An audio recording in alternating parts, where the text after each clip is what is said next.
Genesis chapter 1. In the beginning, God created the heavens and the earth. Now the earth was formless and empty. Darkness was over the surface of the deep, and the Spirit of God was hovering over the waters. And God said, "Let there be light." And there was light. God saw that the light was good, and he separated the light from the darkness.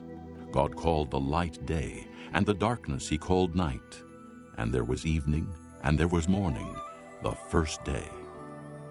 And God said, "Let there be an expanse between the waters to separate water from water." So God made the expanse, and separated the water under the expanse from the water above it. And it was so. God called the expanse sky, and there was evening, and there was morning, the second day. And God said, "Let the water under the sky be gathered to one place, and let dry ground appear." And it was so. God called the dry ground land, and the gathered waters he called seas. And God saw that it was good. Then God said, "Let the land produce vegetation, seed-bearing plants and trees on the land that bear fruit with seed in it, according to their various kinds." And it was so. The land produced vegetation, plants bearing seed according to their kinds, and trees bearing fruit with seed in it according to their kinds. And God saw that it was good. And there was evening, and there was morning, the third day. And God said, "Let there be lights in the expanse of the sky to separate the day from the night, and let them serve as signs to mark seasons and days and years. And let them be lights in the expanse of the sky to give light on the earth." And it was so. God made two great lights, the greater light to govern the day, and the lesser light to govern the night. He also made the stars. God set them in the expanse of the sky to give light on the earth, to govern the day and the night, and to separate light from darkness. And God saw that it was good. And there was evening, and there was morning, the fourth day. And God said, "Let the water teem with living creatures, and let birds fly above the earth across the expanse of the sky." So God created the great creatures of the sea, and every living and moving thing with which the water teems, according to their kinds, and every winged bird according to its kind. And God saw that it was good. God blessed them and said, "Be fruitful and increase in number, and fill the water in the seas, and let the birds increase on the earth." And there was evening, and there was morning, the fifth day. And God said, "Let the land produce living creatures according to their kinds, livestock, creatures that move along the ground, and wild animals, each according to its kind." And it was so. God made the wild animals according to their kinds, the livestock according to their kinds, and all the creatures that move along the ground according to their kinds. And God saw that it was good.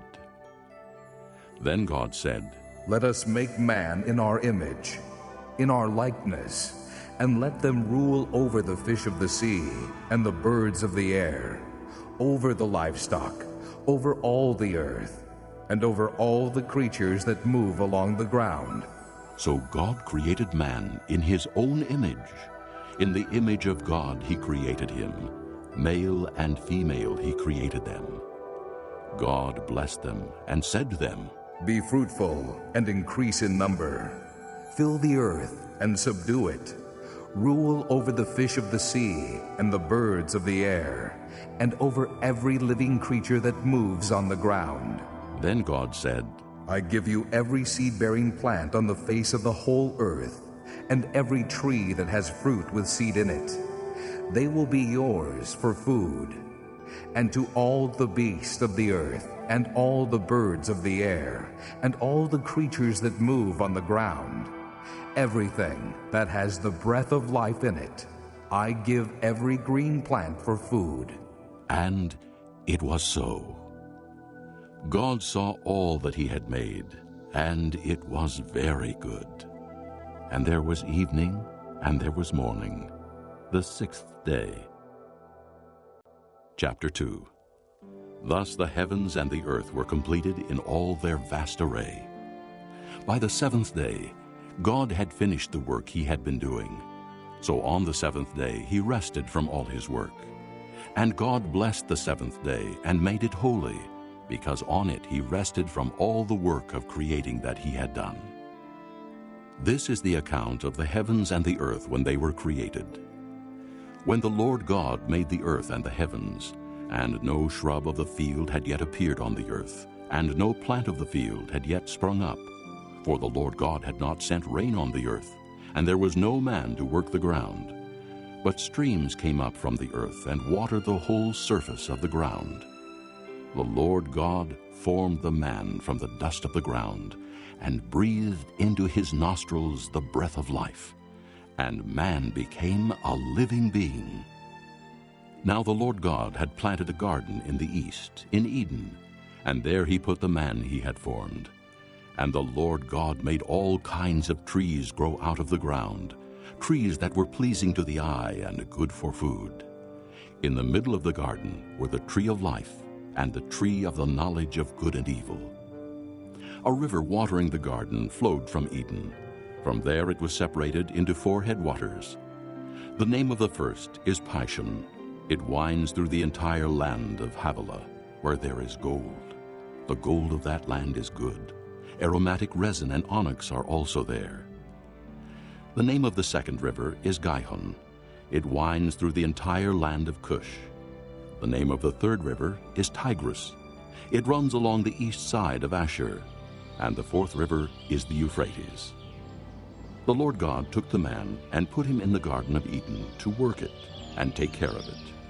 And the Lord God commanded the man, "You are free to eat from any tree in the garden, but you must not eat from the tree of the knowledge of good and evil, for when you eat of it, you will surely die." The Lord God said, "It is not good for the man to be alone. I will make a helper suitable for him."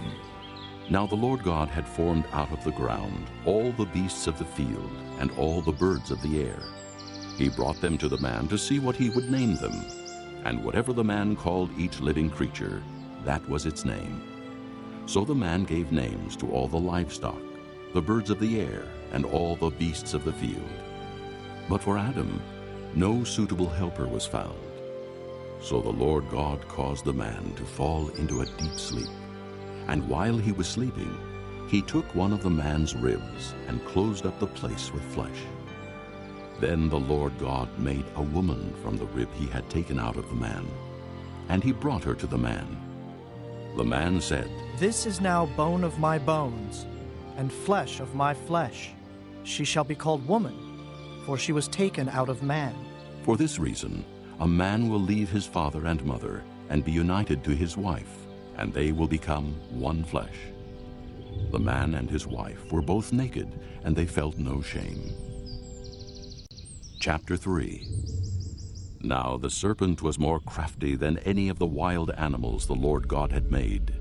He said to the woman, "Did God really say, 'You must not eat from any tree in the garden'?" The woman said to the serpent, "We may eat fruit from the trees in the garden, but God did say, 'You must not eat fruit from the tree that is in the middle of the garden, and you must not touch it, or you will die.'"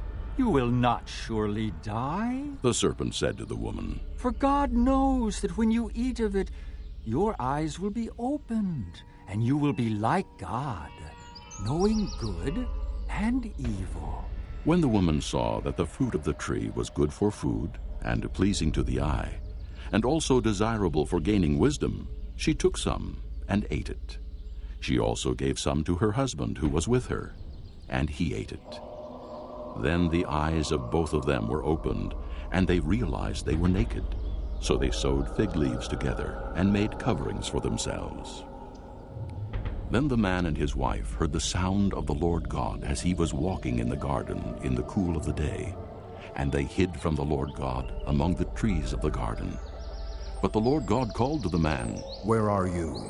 He answered, I heard you in the garden, and I was afraid because I was naked, so I hid. and he said, "Who told you that you were naked? Have you eaten from the tree that I commanded you not to eat from?" The man said, The woman you put here with me, she gave me some fruit from the tree, and I ate it. Then the Lord God said to the woman, "What is this you have done?" The woman said, The serpent deceived me, and I ate. So the Lord God said to the serpent, "Because you have done this, cursed are you above all the livestock and all the wild animals. You will crawl on your belly, and you will eat dust all the days of your life. And I will put enmity between you and the woman, and between your offspring and hers. He will crush your head, and you will strike his heel." To the woman he said, "I will greatly increase your pains in childbearing. With pain you will give birth to children. Your desire will be for your husband, and he will rule over you." To Adam he said, "Because you listened to your wife and ate from the tree about which I commanded you, you must not eat of it. Cursed is the ground because of you. Through painful toil you will eat of it all the days of your life. It will produce thorns and thistles for you, and you will eat the plants of the field. By the sweat of your brow you will eat your food until you return to the ground, since from it you were taken. For dust you are, and to dust you will return." Adam named his wife Eve, because she would become the mother of all the living. The Lord God made garments of skin for Adam and his wife, and clothed them. And the Lord God said, "The man has now become like one of us, knowing good and evil. He must not be allowed to reach out his hand and take also from the tree of life and eat and live forever." So the Lord God banished him from the Garden of Eden to work the ground from which he had been taken. After he drove the man out, he placed on the east side of the Garden of Eden cherubim and a flaming sword flashing back and forth to guard the way to the tree of life. Chapter 4. Adam lay with his wife Eve, and she became pregnant and gave birth to Cain. She said, With the help of the Lord, I have brought forth a man. Later she gave birth to his brother Abel. Now Abel kept flocks, and Cain worked the soil. In the course of time, Cain brought some of the fruits of the soil as an offering to the Lord. But Abel brought fat portions from some of the firstborn of his flock. The Lord looked with favor on Abel and his offering, but on Cain and his offering he did not look with favor. So Cain was very angry, and his face was downcast. Then the Lord said to Cain, "Why are you angry? Why is your face downcast? If you do what is right, will you not be accepted? But if you do not do what is right, sin is crouching at your door. It desires to have you, but you must master it." Now Cain said to his brother Abel, "Let's go out to the field." And while they were in the field, Cain attacked his brother Abel and killed him. Then the Lord said to Cain, "Where is your brother Abel?" "I don't know." He replied. "Am I my brother's keeper?" The Lord said, "What have you done? Listen, your brother's blood cries out to me from the ground. Now you are under a curse and driven from the ground, which opened its mouth to receive your brother's blood from your hand. When you work the ground, it will no longer yield its crops for you. You will be a restless wanderer on the earth."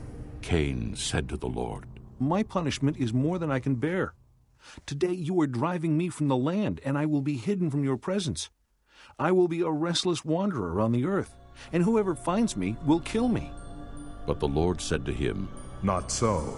If anyone kills Cain, he will suffer vengeance 7 times over." Then the Lord put a mark on Cain, so that no one who found him would kill him. So Cain went out from the Lord's presence and lived in the land of Nod, east of Eden. Cain lay with his wife, and she became pregnant and gave birth to Enoch.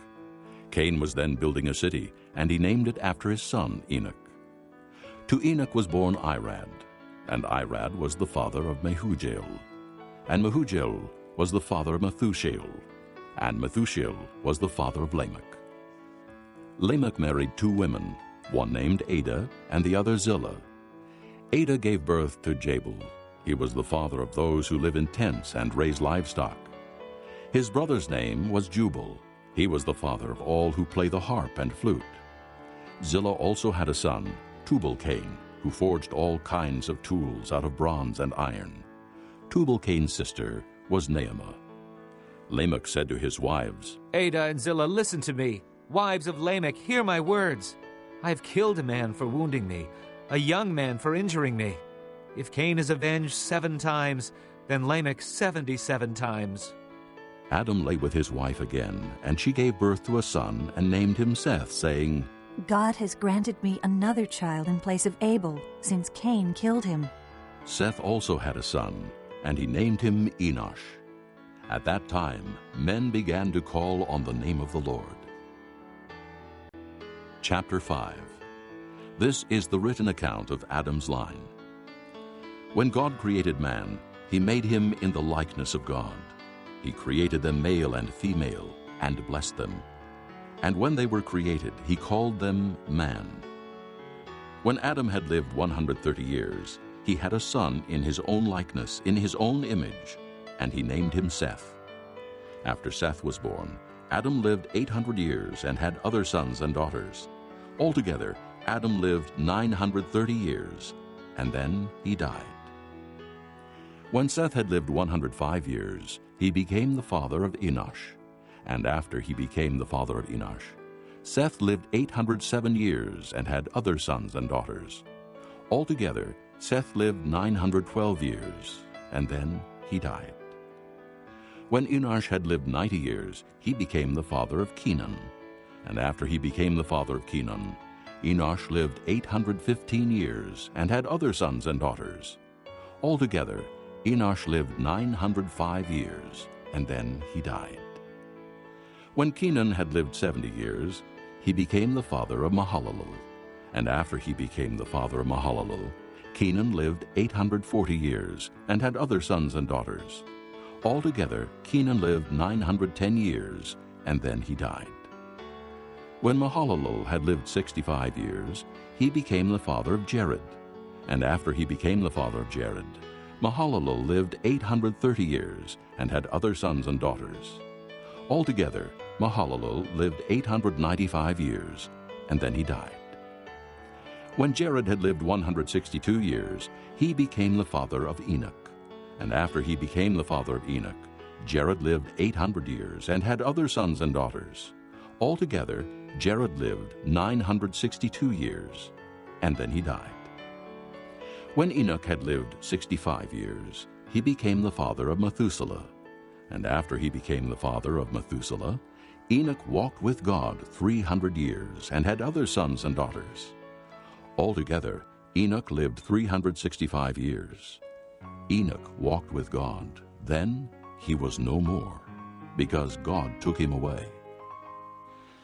When Methuselah had lived 187 years, he became the father of Lamech.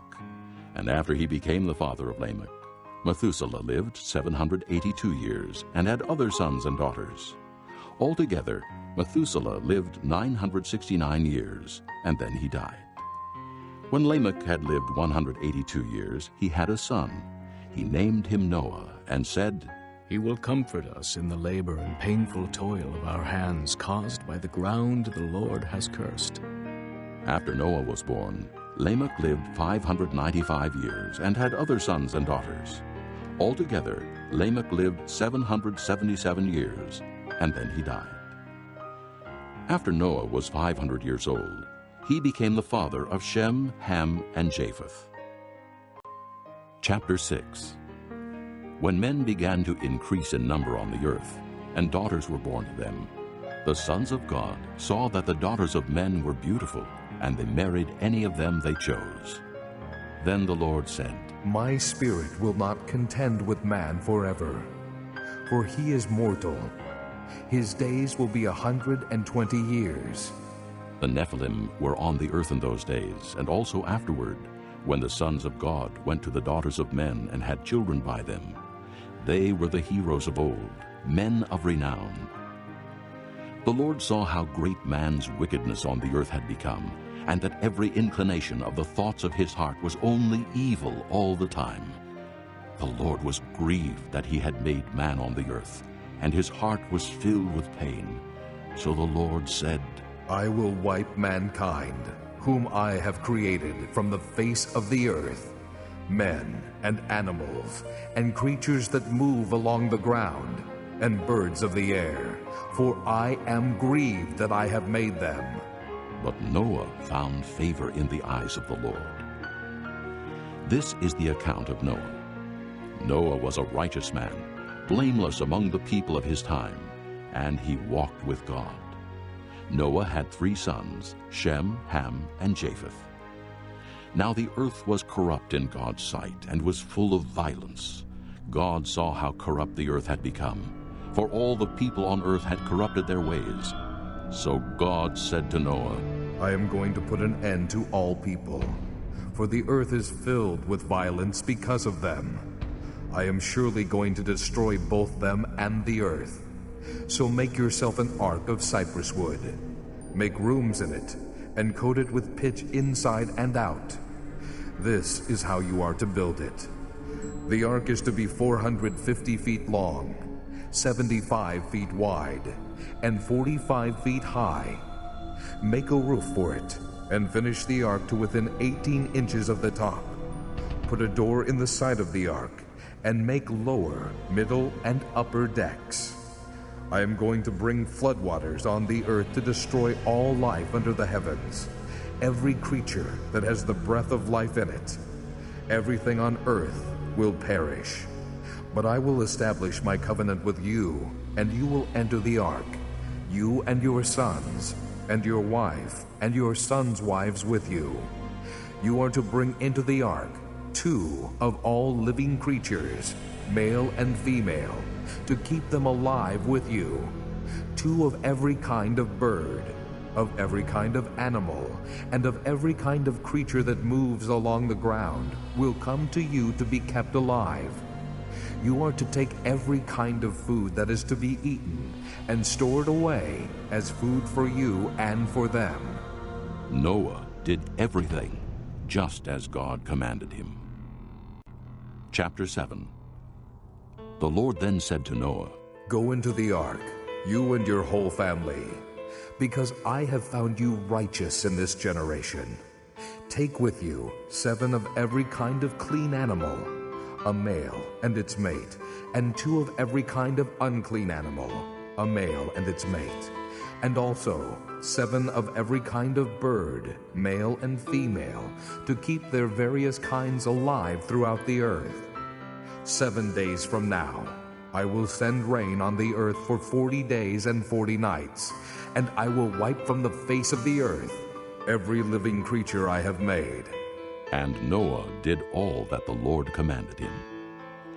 Noah was 600 years old when the floodwaters came on the earth. And Noah and his sons and his wife and his sons' wives entered the ark to escape the waters of the flood.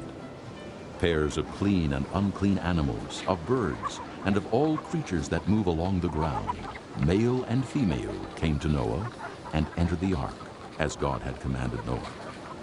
And after the 7 days, the floodwaters came on the earth.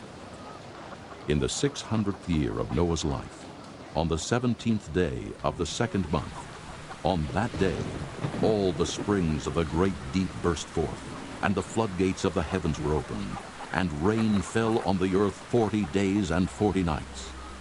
On that very day, Noah and his sons, Shem, Ham, and Japheth, together with his wife and the wives of his 3 sons, entered the ark. They had with them every wild animal according to its kind, all livestock according to their kinds, every creature that moves along the ground according to its kind, and every bird according to its kind, everything with wings. Pairs of all creatures that have the breath of life in them came to Noah and entered the ark. The animals going in were male and female of every living thing, as God had commanded Noah. Then the Lord shut him in. For 40 days the flood kept coming on the earth, and as the waters increased, they lifted the ark high above the earth. The waters rose and increased greatly on the earth, and the ark floated on the surface of the water. They rose greatly on the earth, and all the high mountains under the entire heavens were covered. The waters rose and covered the mountains to a depth of more than 20 feet. Every living thing that moved on the earth perished: birds, livestock, wild animals, all the creatures that swarm over the earth, and all mankind. Everything on dry land that had the breath of life in its nostrils died. Every living thing on the face of the earth was wiped out, men and animals, and the creatures that move along the ground, and the birds of the air were wiped from the earth. Only Noah was left, and those with him in the ark. The waters flooded the earth for 150 days. Chapter 8. But God remembered Noah and all the wild animals and the livestock that were with him in the ark. And he sent a wind over the earth, and the waters receded. Now the springs of the deep and the floodgates of the heavens had been closed, and the rain had stopped falling from the sky. The water receded steadily from the earth. At the end of the 150 days the water had gone down, and on the 17th day of the 7th month the ark came to rest on the mountains of Ararat. The waters continued to recede until the 10th month, and on the first day of the 10th month the tops of the mountains became visible. After 40 days, Noah opened the window he had made in the ark and sent out a raven, and it kept flying back and forth until the water had dried up from the earth. Then he sent out a dove to see if the water had receded from the surface of the ground. But the dove could find no place to set its feet, because there was water over all the surface of the earth. So it returned to Noah in the ark. He reached out his hand and took the dove and brought it back to himself in the ark. He waited 7 more days and again sent out the dove from the ark. When the dove returned to him in the evening, there in its beak was a freshly plucked olive leaf. Then Noah knew that the water had receded from the earth. He waited 7 more days and sent the dove out again, but this time it did not return to him. By the first day of the first month of Noah's 601st year, the water had dried up from the earth. Noah then removed the covering from the ark and saw that the surface of the ground was dry. By the 27th day of the 2nd month, the earth was completely dry. Then God said to Noah, "Come out of the ark, you and your wife, and your sons and their wives. Bring out every kind of living creature that is with you, the birds, the animals, and all the creatures that move along the ground, so they can multiply on the earth and be fruitful and increase in number upon it." So Noah came out, together with his sons and his wife and his sons' wives. All the animals and all the creatures that move along the ground, and all the birds, everything that moves on the earth, came out of the ark, one kind after another. Then Noah built an altar to the Lord, and taking some of all the clean animals and clean birds, he sacrificed burnt offerings on it. The Lord smelled the pleasing aroma and said in his heart, "Never again will I curse the ground because of man, even though every inclination of his heart is evil from childhood. And never again will I destroy all living creatures as I have done. As long as the earth endures, seed time and harvest, cold and heat, summer and winter, day and night will never cease." Chapter 9. Then God blessed Noah and his sons, saying to them, "Be fruitful and increase in number, and fill the earth. The fear and dread of you will fall upon all the beasts of the earth and all the birds of the air, upon every creature that moves along the ground, and upon all the fish of the sea. They are given into your hands. Everything that lives and moves will be food for you. Just as I gave you the green plants, I now give you everything. But you must not eat meat that has its lifeblood still in it, and for your lifeblood I will surely demand an accounting. I will demand an accounting from every animal, and from each man too. I will demand an accounting for the life of his fellow man. Whoever sheds the blood of man, by man shall his blood be shed. For in the image of God has God made man. As for you, be fruitful and increase in number. Multiply on the earth and increase upon it. Then God said to Noah and to his sons with him, I now establish my covenant with you and with your descendants after you, and with every living creature that was with you, the birds, the livestock, and all the wild animals, all those that came out of the ark with you, every living creature on earth. I establish my covenant with you. Never again will all life be cut off by the waters of a flood. Never again will there be a flood to destroy the earth. And God said, This is the sign of the covenant I am making between me and you, and every living creature with you, a covenant for all generations to come. I have set my rainbow in the clouds, and it will be the sign of the covenant between me and the earth. Whenever I bring clouds over the earth, and the rainbow appears in the clouds, I will remember my covenant between me and you and all living creatures of every kind. Never again will the waters become a flood to destroy all life. Whenever the rainbow appears in the clouds, I will see it and remember the everlasting covenant between God and all living creatures of every kind on the earth.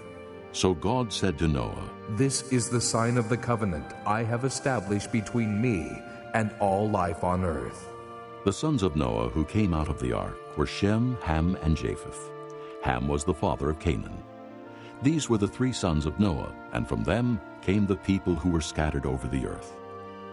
Noah, a man of the soil, proceeded to plant a vineyard. When he drank some of its wine, he became drunk and lay uncovered inside his tent. Ham, the father of Canaan, saw his father's nakedness and told his two brothers outside. But Shem and Japheth took a garment and laid it across their shoulders. Then they walked in backward and covered their father's nakedness. Their faces were turned the other way so that they would not see their father's nakedness. When Noah awoke from his wine and found out what his youngest son had done to him, he said, Cursed be Canaan, the lowest of slaves will he be to his brothers. He also said, Blessed be the Lord, the God of Shem. May Canaan be the slave of Shem. May God extend the territory of Japheth. May Japheth live in the tents of Shem, and may Canaan be his slave. After the flood, Noah lived 350 years. Altogether, Noah lived 950 years, and then he died. Chapter 10.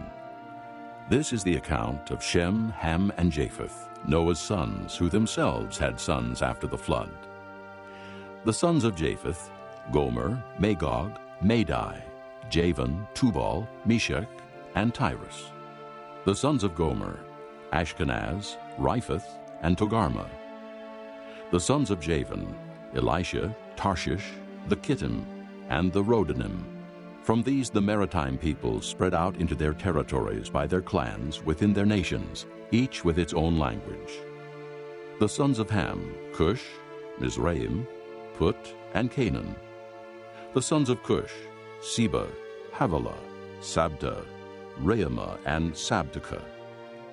The sons of Reumah, Sheba, and Dedan. Cush was the father of Nimrod, who grew to be a mighty warrior on the earth. He was a mighty hunter before the Lord. That is why it is said, like Nimrod, a mighty hunter before the Lord. The first centers of his kingdom were Babylon, Erech, Akkad, and Calneh in Shinar.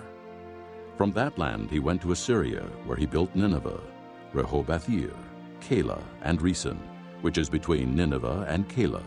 That is the great city. Mizraim was the father of the Ludites, Anamites, Lehabites, Naphtalites, Puthrusites, Cathluhites, from whom the Philistines came, and Caphtorites. Canaan was the father of Sidon, his firstborn, and of the Hittites, Jebusites, Amorites, Girgashites, Hivites, Archites, Sinites, Arvadites, Zemarites, and Hamathites. Later the Canaanite clans scattered, and the borders of Canaan reached from Sidon toward Gerar as far as Gaza, and then toward Sodom, Gomorrah, Admah, and Zeboim as far as Lasha. These are the sons of Ham by their clans and languages in their territories and nations. Sons were also born to Shem, whose older brother was Japheth. Shem was the ancestor of all the sons of Eber. The sons of Shem: Elam, Asher, Arphaxad, Lud, and Aram. The sons of Aram: Uz, Hul, Gether, and Meshech. Arphaxad was the father of Shelah, and Shelah the father of Eber. 2 sons were born to Eber. One was named Peleg, because in his time the earth was divided. His brother was named Joktan. Joktan was the father of Almodad, Sheleph, Hazar-Maveth, Jerah, Hadoram, Uzal, Diklah, Obal, Abimael, Sheba, Ophir, Havilah, and Jobab. All these were sons of Joktan. The region where they lived stretched from Mesha toward Sephir in the eastern hill country. These are the sons of Shem by their clans and languages in their territories and nations. These are the clans of Noah's sons, according to their lines of descent within their nations. From these, the nations spread out over all the earth after the flood. Chapter 11. Now the whole world had one language and a common speech. As men moved eastward, they found a plain in Shinar and settled there. They said to each other, "Come, let's make bricks and bake them thoroughly." They used brick instead of stone, and tar for mortar. Then they said, "Come, let us build ourselves a city with a tower that reaches to the heavens, so that we may make a name for ourselves and not be scattered over the face of the whole earth." But the Lord came down to see the city and the tower that the men were building. The Lord said, "If as one people speaking the same language they have begun to do this, then nothing they plan to do will be impossible for them. Come, let us go down and confuse their language, so they will not understand each other." So the Lord scattered them from there over all the earth, and they stopped building the city. That is why it was called Babel, because there the Lord confused the language of the whole world. From there the Lord scattered them over the face of the whole earth. This is the account of Shem. 2 years after the flood, when Shem was 100 years old, he became the father of Arphaxad. And after he became the father of Arphaxad, Shem lived 500 years and had other sons and daughters. When Arphaxad had lived 35 years, he became the father of Shelah. And after he became the father of Shelah, Arphaxad lived 403 years and had other sons and daughters. When Shelah had lived 30 years, he became the father of Eber. And after he became the father of Eber, Shelah lived 403 years and had other sons and daughters. When Eber had lived 34 years, he became the father of Peleg. And after he became the father of Peleg, Eber lived 430 years and had other sons and daughters. When Peleg had lived 30 years, he became the father of Reu. And after he became the father of Reu, Peleg lived 209 years and had other sons and daughters. When Reu had lived 32 years, he became the father of Serug. And after he became the father of Serug, Reu lived 207 years and had other sons and daughters. When Serug had lived 30 years, he became the father of Nahor. And after he became the father of Nahor, Serug lived 200 years and had other sons and daughters. When Nahor had lived 29 years, he became the father of Terah. And after he became the father of Terah, Nahor lived 119 years and had other sons and daughters. After Terah had lived 70 years, he became the father of Abram, Nahor, and Haran. This is the account of Terah. Terah became the father of Abram, Nahor, and Haran. And Haran became the father of Lot. While his father Terah was still alive, Haran died in Ur of the Chaldeans in the land of his birth. Abram and Nahor both married. The name of Abram's wife was Sarai, and the name of Nahor's wife was Milcah. She was the daughter of Haran, the father of both Milcah and Iscah. Now Sarai was barren, she had no children. Terah took his son Abram, his grandson Lot, son of Haran, and his daughter-in-law Sarai, the wife of his son Abram, and together they set out from Ur of the Chaldeans to go to Canaan. But when they came to Haran, they settled there. Terah lived 205 years, and he died in Haran. Chapter 12. The Lord had said to Abram, Leave your country, your people, and your father's household, and go to the land I will show you. I will make you into a great nation, and I will bless you. I will make your name great, and you will be a blessing. I will bless those who bless you, and whoever curses you, I will curse, and all peoples on earth will be blessed through you. So Abram left, as the Lord had told him, and Lot went with him. Abram was 75 years old when he set out from Haran. He took his wife Sarai, his nephew Lot, all the possessions they had accumulated, and the people they had acquired in Haran, and they set out for the land of Canaan, and they arrived there. Abram traveled through the land as far as the site of the great tree of Moreh at Shechem. At that time the Canaanites were in the land. The Lord appeared to Abram and said, To your offspring I will give this land. So he built an altar there to the Lord who had appeared to him. From there he went on toward the hills east of Bethel and pitched his tent, with Bethel on the west and Ai on the east. There he built an altar to the Lord and called on the name of the Lord. Then Abram set out and continued toward the Negev. Now there was a famine in the land, and Abram went down to Egypt to live there for a while, because the famine was severe. As he was about to enter Egypt, he said to his wife Sarai, I know what a beautiful woman you are. When the Egyptians see you, they will say, This is his wife. Then they will kill me, but will let you live. Say you are my sister, so that I will be treated well for your sake, and my life will be spared because of you. When Abram came to Egypt, the Egyptians saw that she was a very beautiful woman. And when Pharaoh's officials saw her, they praised her to Pharaoh, and she was taken into his palace. He treated Abram well for her sake, and Abram acquired sheep and cattle, male and female donkeys, men servants and maidservants, and camels. But the Lord inflicted serious diseases on Pharaoh and his household because of Abram's wife Sarai. So Pharaoh summoned Abram. What have you done to me? He said, Why didn't you tell me she was your wife? Why did you say she is my sister, so that I took her to be my wife? Now then, here is your wife. Take her and go. Then Pharaoh gave orders about Abram to his men, and they sent him on his way with his wife and everything he had. Chapter 13. So Abram went up from Egypt to the Negev with his wife and everything he had, and Lot went with him. Abram had become very wealthy in livestock and in silver and gold. From the Negev he went from place to place until he came to Bethel, to the place between Bethel and Ai, where his tent had been earlier, and where he had first built an altar. There Abram called on the name of the Lord. Now Lot, who was moving about with Abram, also had flocks and herds and tents. But the land could not support them while they stayed together, for their possessions were so great that they were not able to stay together. And quarreling arose between Abram's herdsmen and the herdsmen of Lot. The Canaanites and Perizzites were also living in the land at that time. So Abram said to Lot, Let's not have any quarreling between you and me, or between your herdsmen and mine, for we are brothers. Is not the whole land before you? Let's part company.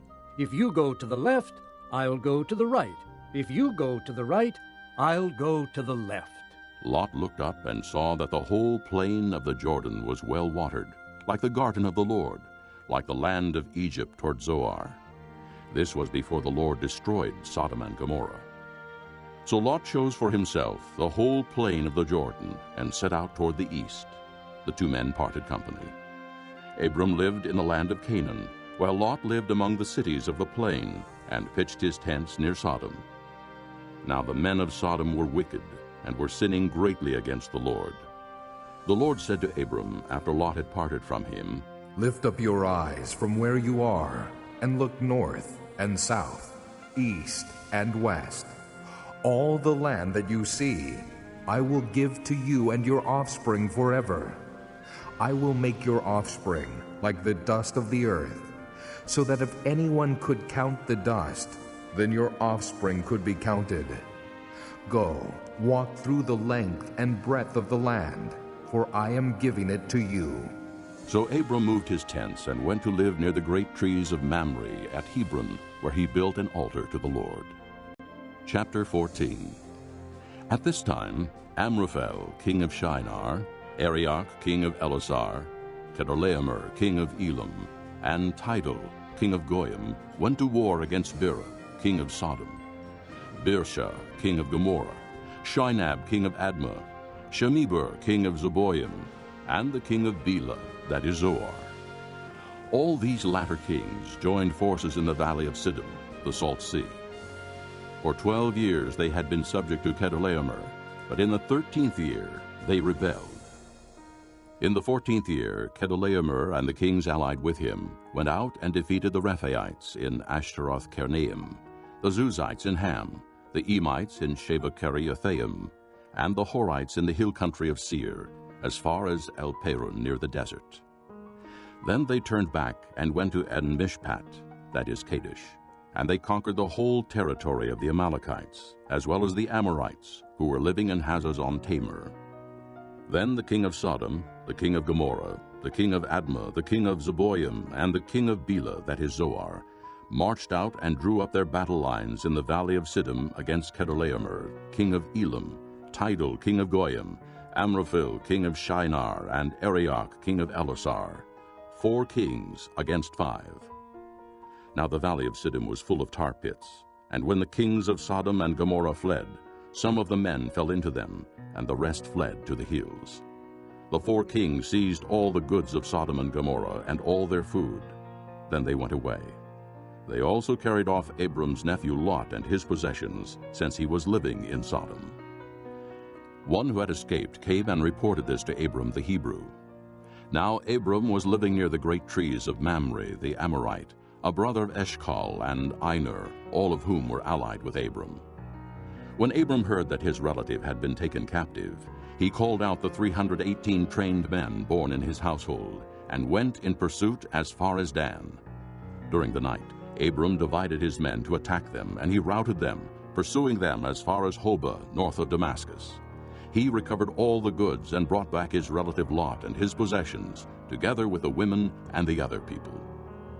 After Abram returned from defeating Chedorlaomer and the kings allied with him, the king of Sodom came out to meet him in the valley of Sheva, that is, the king's valley. Then Melchizedek, king of Salem, brought out bread and wine. He was priest of God Most High, and he blessed Abram, saying, Blessed be Abram by God Most High, creator of heaven and earth. And blessed be God Most High, who delivered your enemies into your hand. Then Abram gave him 1/10 of everything. The king of Sodom said to Abram, Give me the people, and keep the goods for yourself. But Abram said to the king of Sodom, I have raised my hand to the Lord, God Most High, creator of heaven and earth, and have taken an oath, that I will accept nothing belonging to you, not even a thread or the thong of a sandal, so that you will never be able to say, I made Abram rich. I will accept nothing but what my men have eaten, and the share that belongs to the men who went with me, to Aner, Eshcol, and Mamre. Let them have their share. Chapter 15. After this, the word of the Lord came to Abram in a vision. Do not be afraid, Abram. I am your shield, your very great reward. But Abram said, O sovereign Lord, what can you give me since I remain childless, and the one who will inherit my estate is Eliezer of Damascus? And Abram said, You have given me no children, so a servant in my household will be my heir. Then the word of the Lord came to him. This man will not be your heir, but a son coming from your own body will be your heir. He took him outside and said, Look up at the heavens and count the stars, if indeed you can count them. Then he said to him, So shall your offspring be. Abram believed the Lord, and he credited it to him as righteousness. He also said to him, I am the Lord who brought you out of Ur of the Chaldeans to give you this land to take possession of it. But Abram said, O sovereign Lord, how can I know that I will gain possession of it? So the Lord said to him, Bring me a heifer, a goat, and a ram, each 3 years old, along with a dove and a young pigeon. Abram brought all these to him, cut them in two, and arranged the halves opposite each other. The birds, however, he did not cut in half. Then birds of prey came down on the carcasses, but Abram drove them away. As the sun was setting, Abram fell into a deep sleep, and a thick and dreadful darkness came over him. Then the Lord said to him, Know for certain that your descendants will be strangers in a country not their own, and they will be enslaved and mistreated 400 years. But I will punish the nation they serve as slaves, and afterward they will come out with great possessions. You, however, will go to your fathers in peace and be buried at a good old age.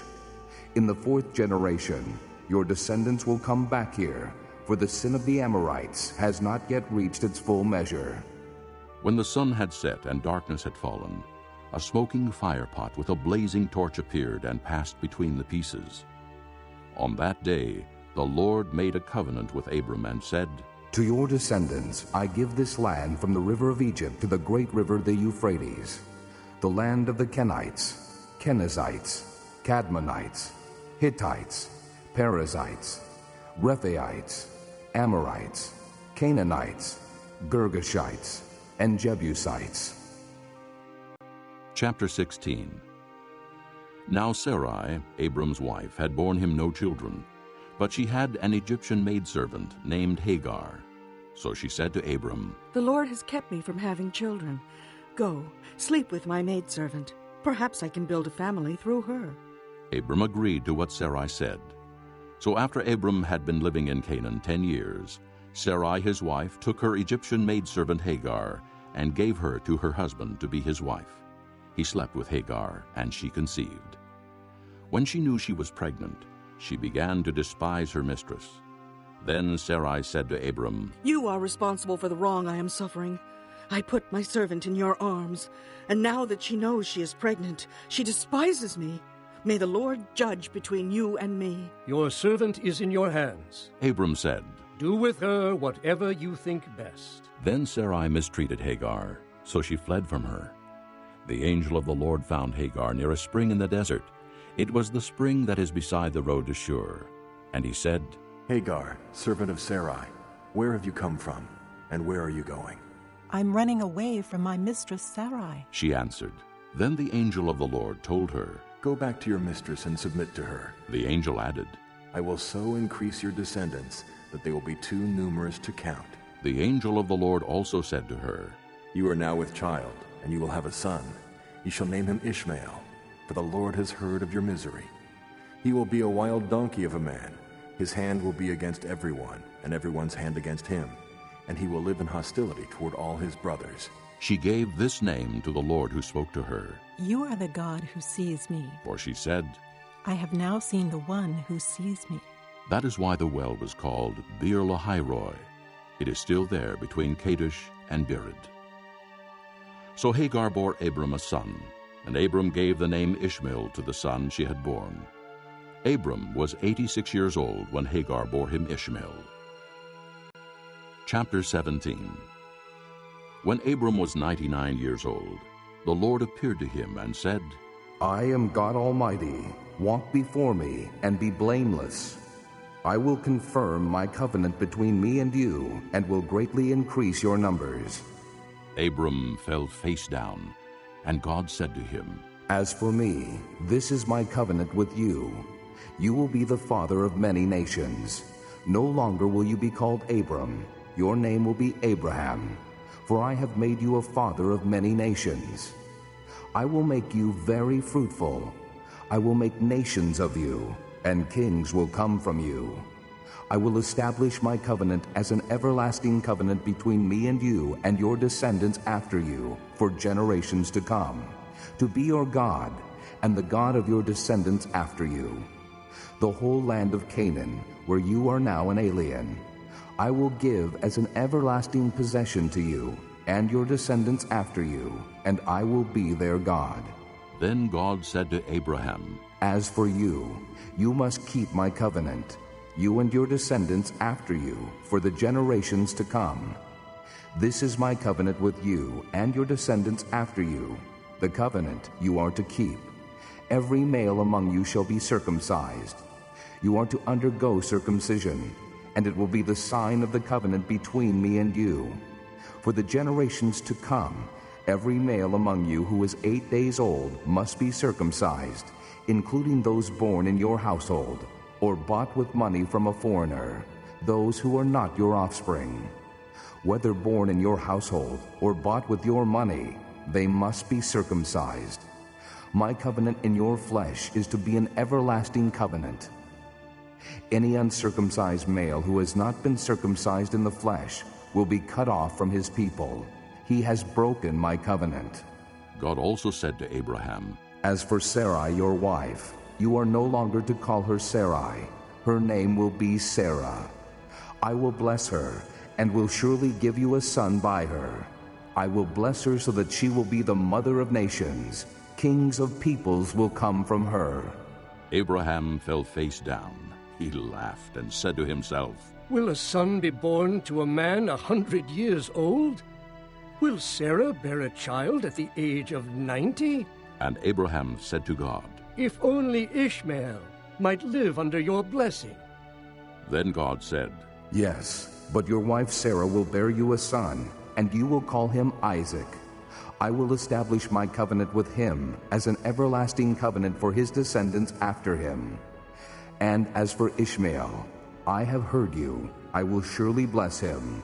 I will make him fruitful and will greatly increase his numbers. He will be the father of 12 rulers, and I will make him into a great nation. But my covenant I will establish with Isaac, whom Sarah will bear to you by this time next year. When he had finished speaking with Abraham, God went up from him. On that very day, Abraham took his son Ishmael and all those born in his household, or bought with his money, every male in his household, and circumcised them as God told him.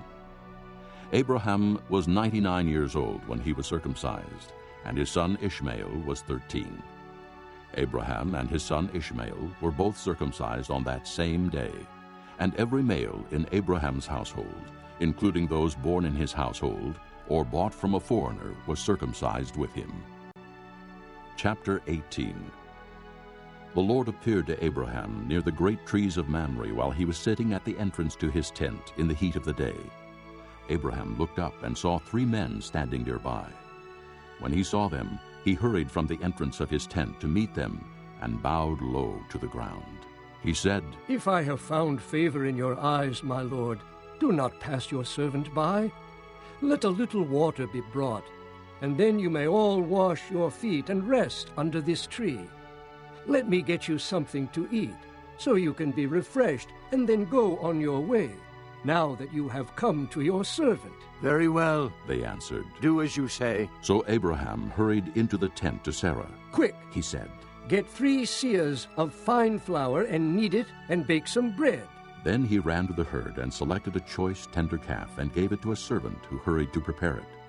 He then brought some curds and milk and the calf that had been prepared and set these before them. While they ate, he stood near them under a tree. Where is your wife Sarah? They asked him. There, in the tent, he said. Then the Lord said, I will surely return to you about this time next year, and Sarah your wife will have a son. Now Sarah was listening at the entrance to the tent which was behind him. Abraham and Sarah were already old and well advanced in years, and Sarah was past the age of childbearing.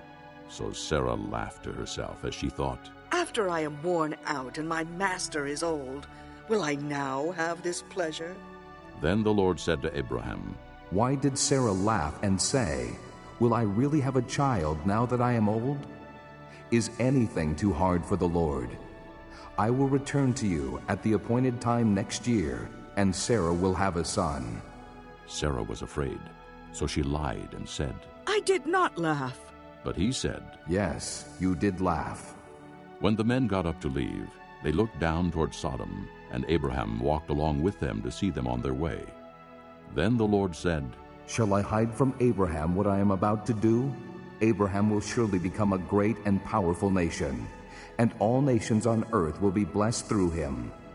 For I have chosen him, so that he will direct his children and his household after him, to keep the way of the Lord by doing what is right and just, so that the Lord will bring about for Abraham what he has promised him. Then the Lord said, The outcry against Sodom and Gomorrah is so great, and their sin so grievous, that I will go down and see if what they have done is as bad as the outcry that has reached me.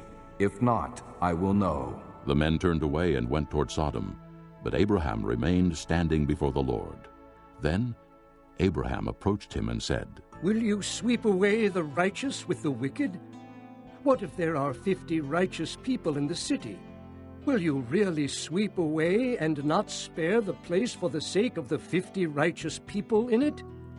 Far be it from you to do such a thing, to kill the righteous with the wicked, treating the righteous and the wicked alike. Far be it from you. Will not the judge of all the earth do right? The Lord said, If I find 50 righteous people in the city of Sodom, I will spare the whole place for their sake. Then Abraham spoke up again. Now that I have been so bold as to speak to the Lord, though I am nothing but dust and ashes, what if the number of the righteous is 5 less than 50? Will you destroy the whole city because of 5 people? If I find 45 there, he said, I will not destroy it. Once again he spoke to him. What if only 40 are found there? He said, For the sake of 40, I will not do it. Then he said, May the Lord not be angry, but let me speak. What if only 30 can be found there? He answered, I will not do it if I find 30 there. Abraham said, Now that I have been so bold as to speak to the Lord, what if only 20 can be found there? He said, For the sake of 20, I will not destroy it. Then he said, May the Lord not be angry, but let me speak just once more. What if only 10 can be found there? He answered, For the sake of 10, I will not destroy it. When the Lord had finished speaking with Abraham, he left, and Abraham returned home. Chapter 19.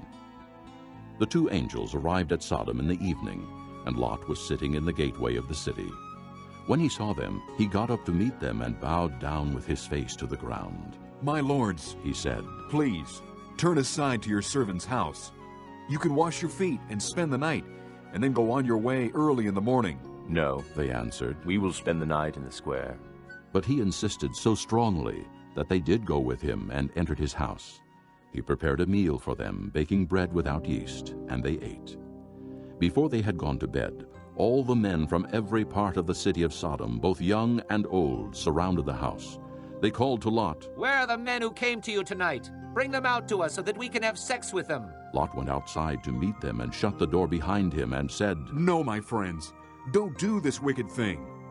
Look, I have 2 daughters who have never slept with a man. Let me bring them out to you, and you can do what you like with them. But don't do anything to these men, for they have come under the protection of my roof. Get out of our way, they replied, and they said, This fellow came here as an alien, and now he wants to play the judge. We'll treat you worse than them. They kept bringing pressure on Lot and moved forward to break down the door. But the men inside reached out and pulled Lot back into the house and shut the door. Then they struck the men who were at the door of the house, young and old, with blindness, so that they could not find the door. The 2 men said to Lot, Do you have anyone else here? Sons-in-law, sons or daughters, or anyone else in this city who belongs to you?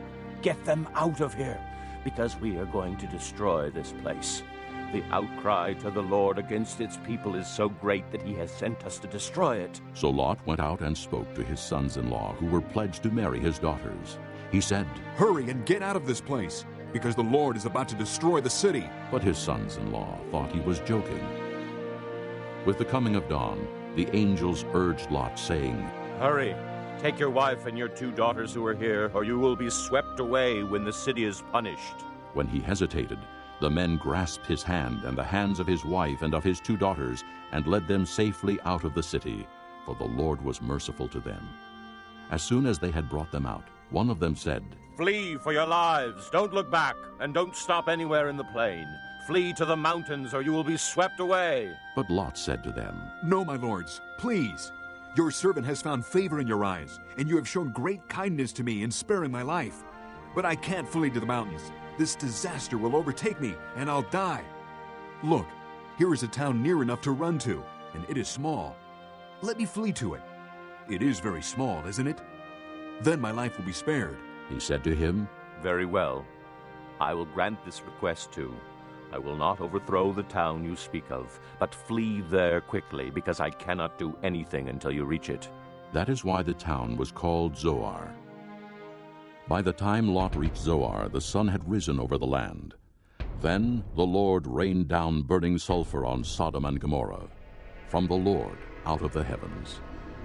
Thus he overthrew those cities and the entire plain, including all those living in the cities, and also the vegetation in the land.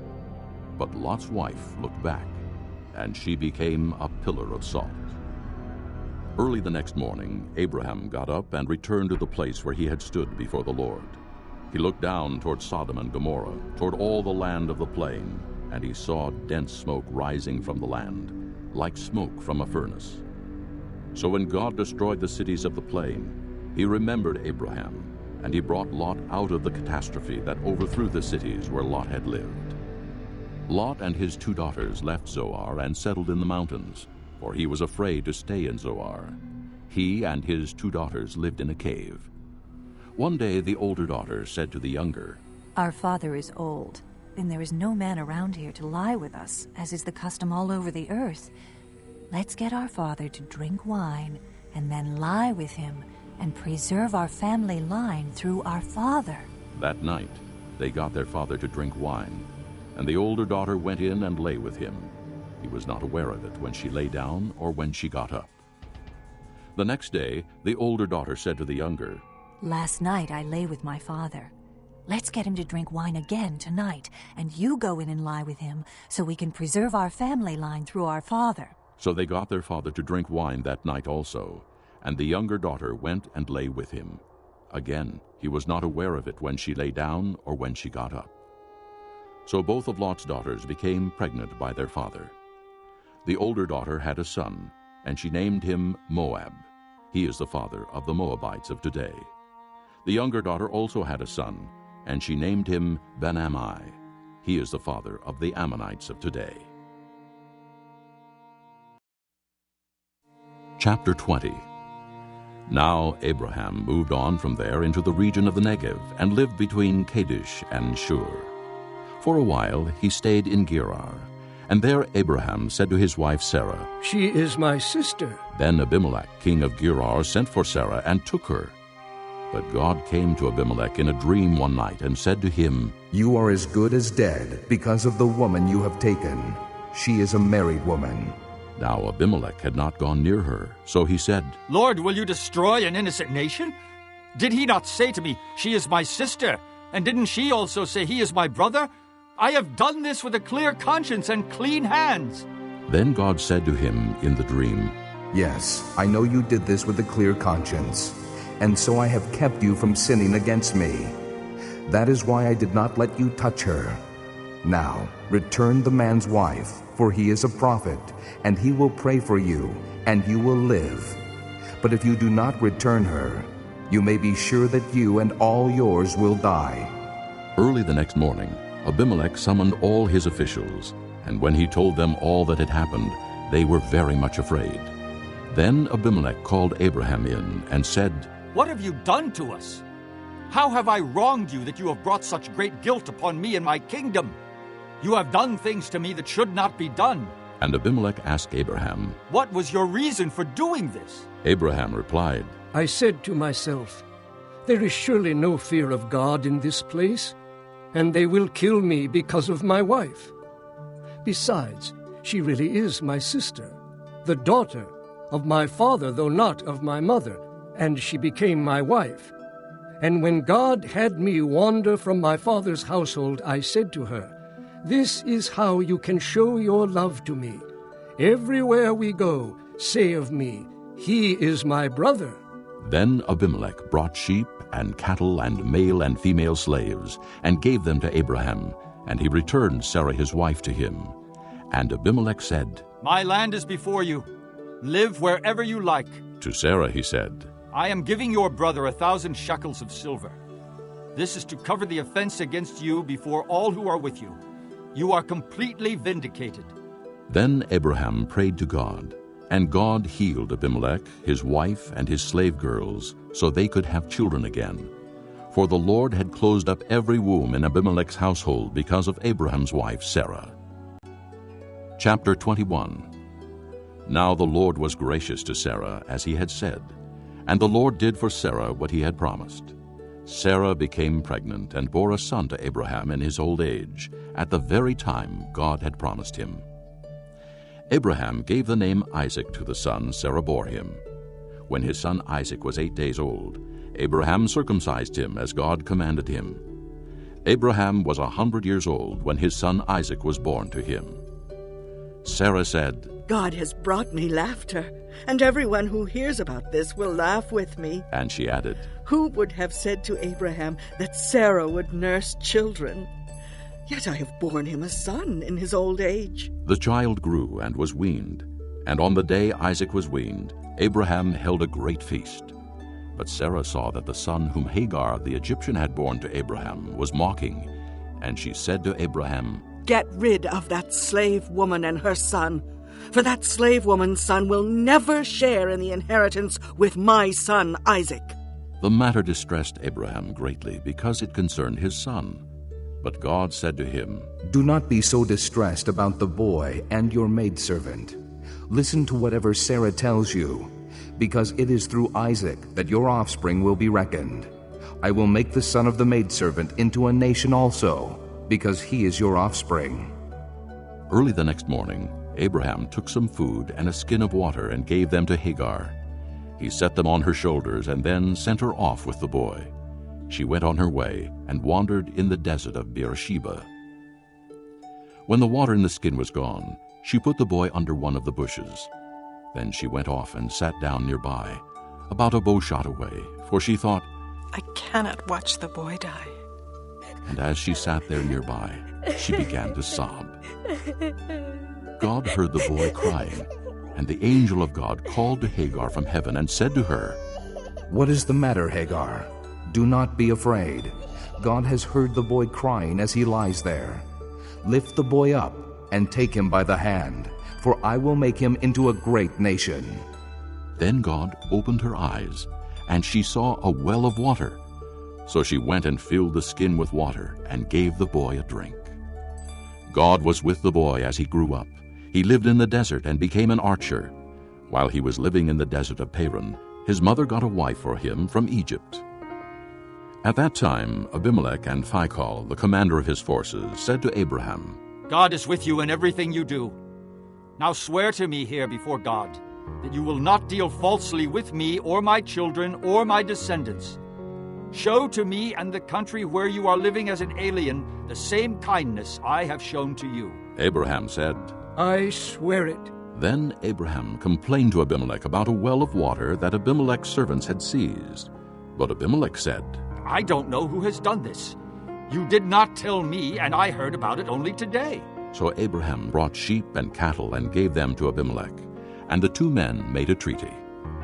Abraham set apart 7 ewe lambs from the flock, and Abimelech asked Abraham, "What is the meaning of these 7 ewe lambs you have set apart by themselves?" He replied, "Accept these 7 lambs from my hand, as a witness that I dug this well."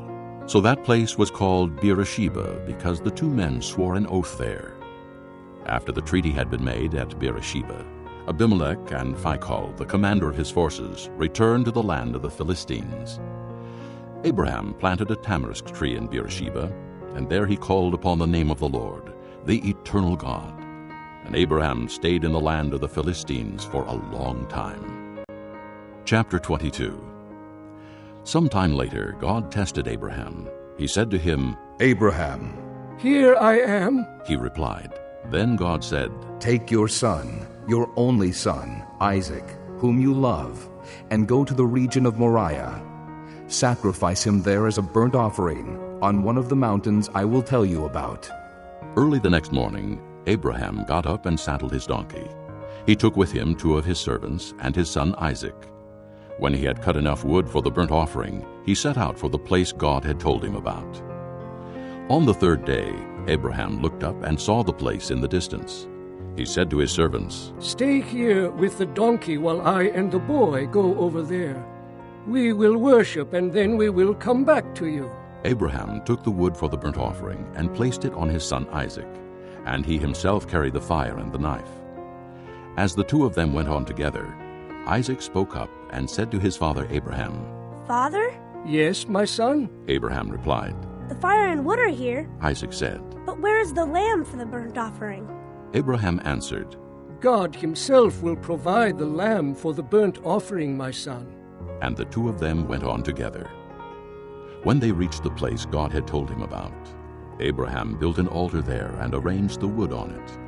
He bound his son Isaac and laid him on the altar, on top of the wood.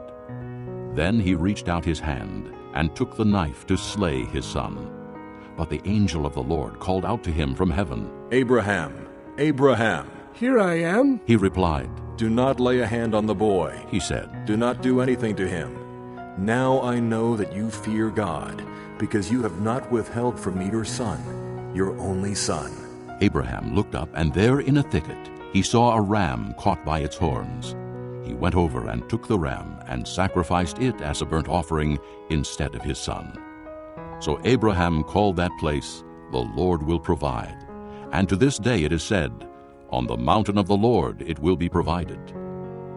The angel of the Lord called to Abraham from heaven a second time and said, "I swear by myself, declares the Lord, that because you have done this, and have not withheld your son, your only son, I will surely bless you, and make your descendants as numerous as the stars in the sky, and as the sand on the seashore.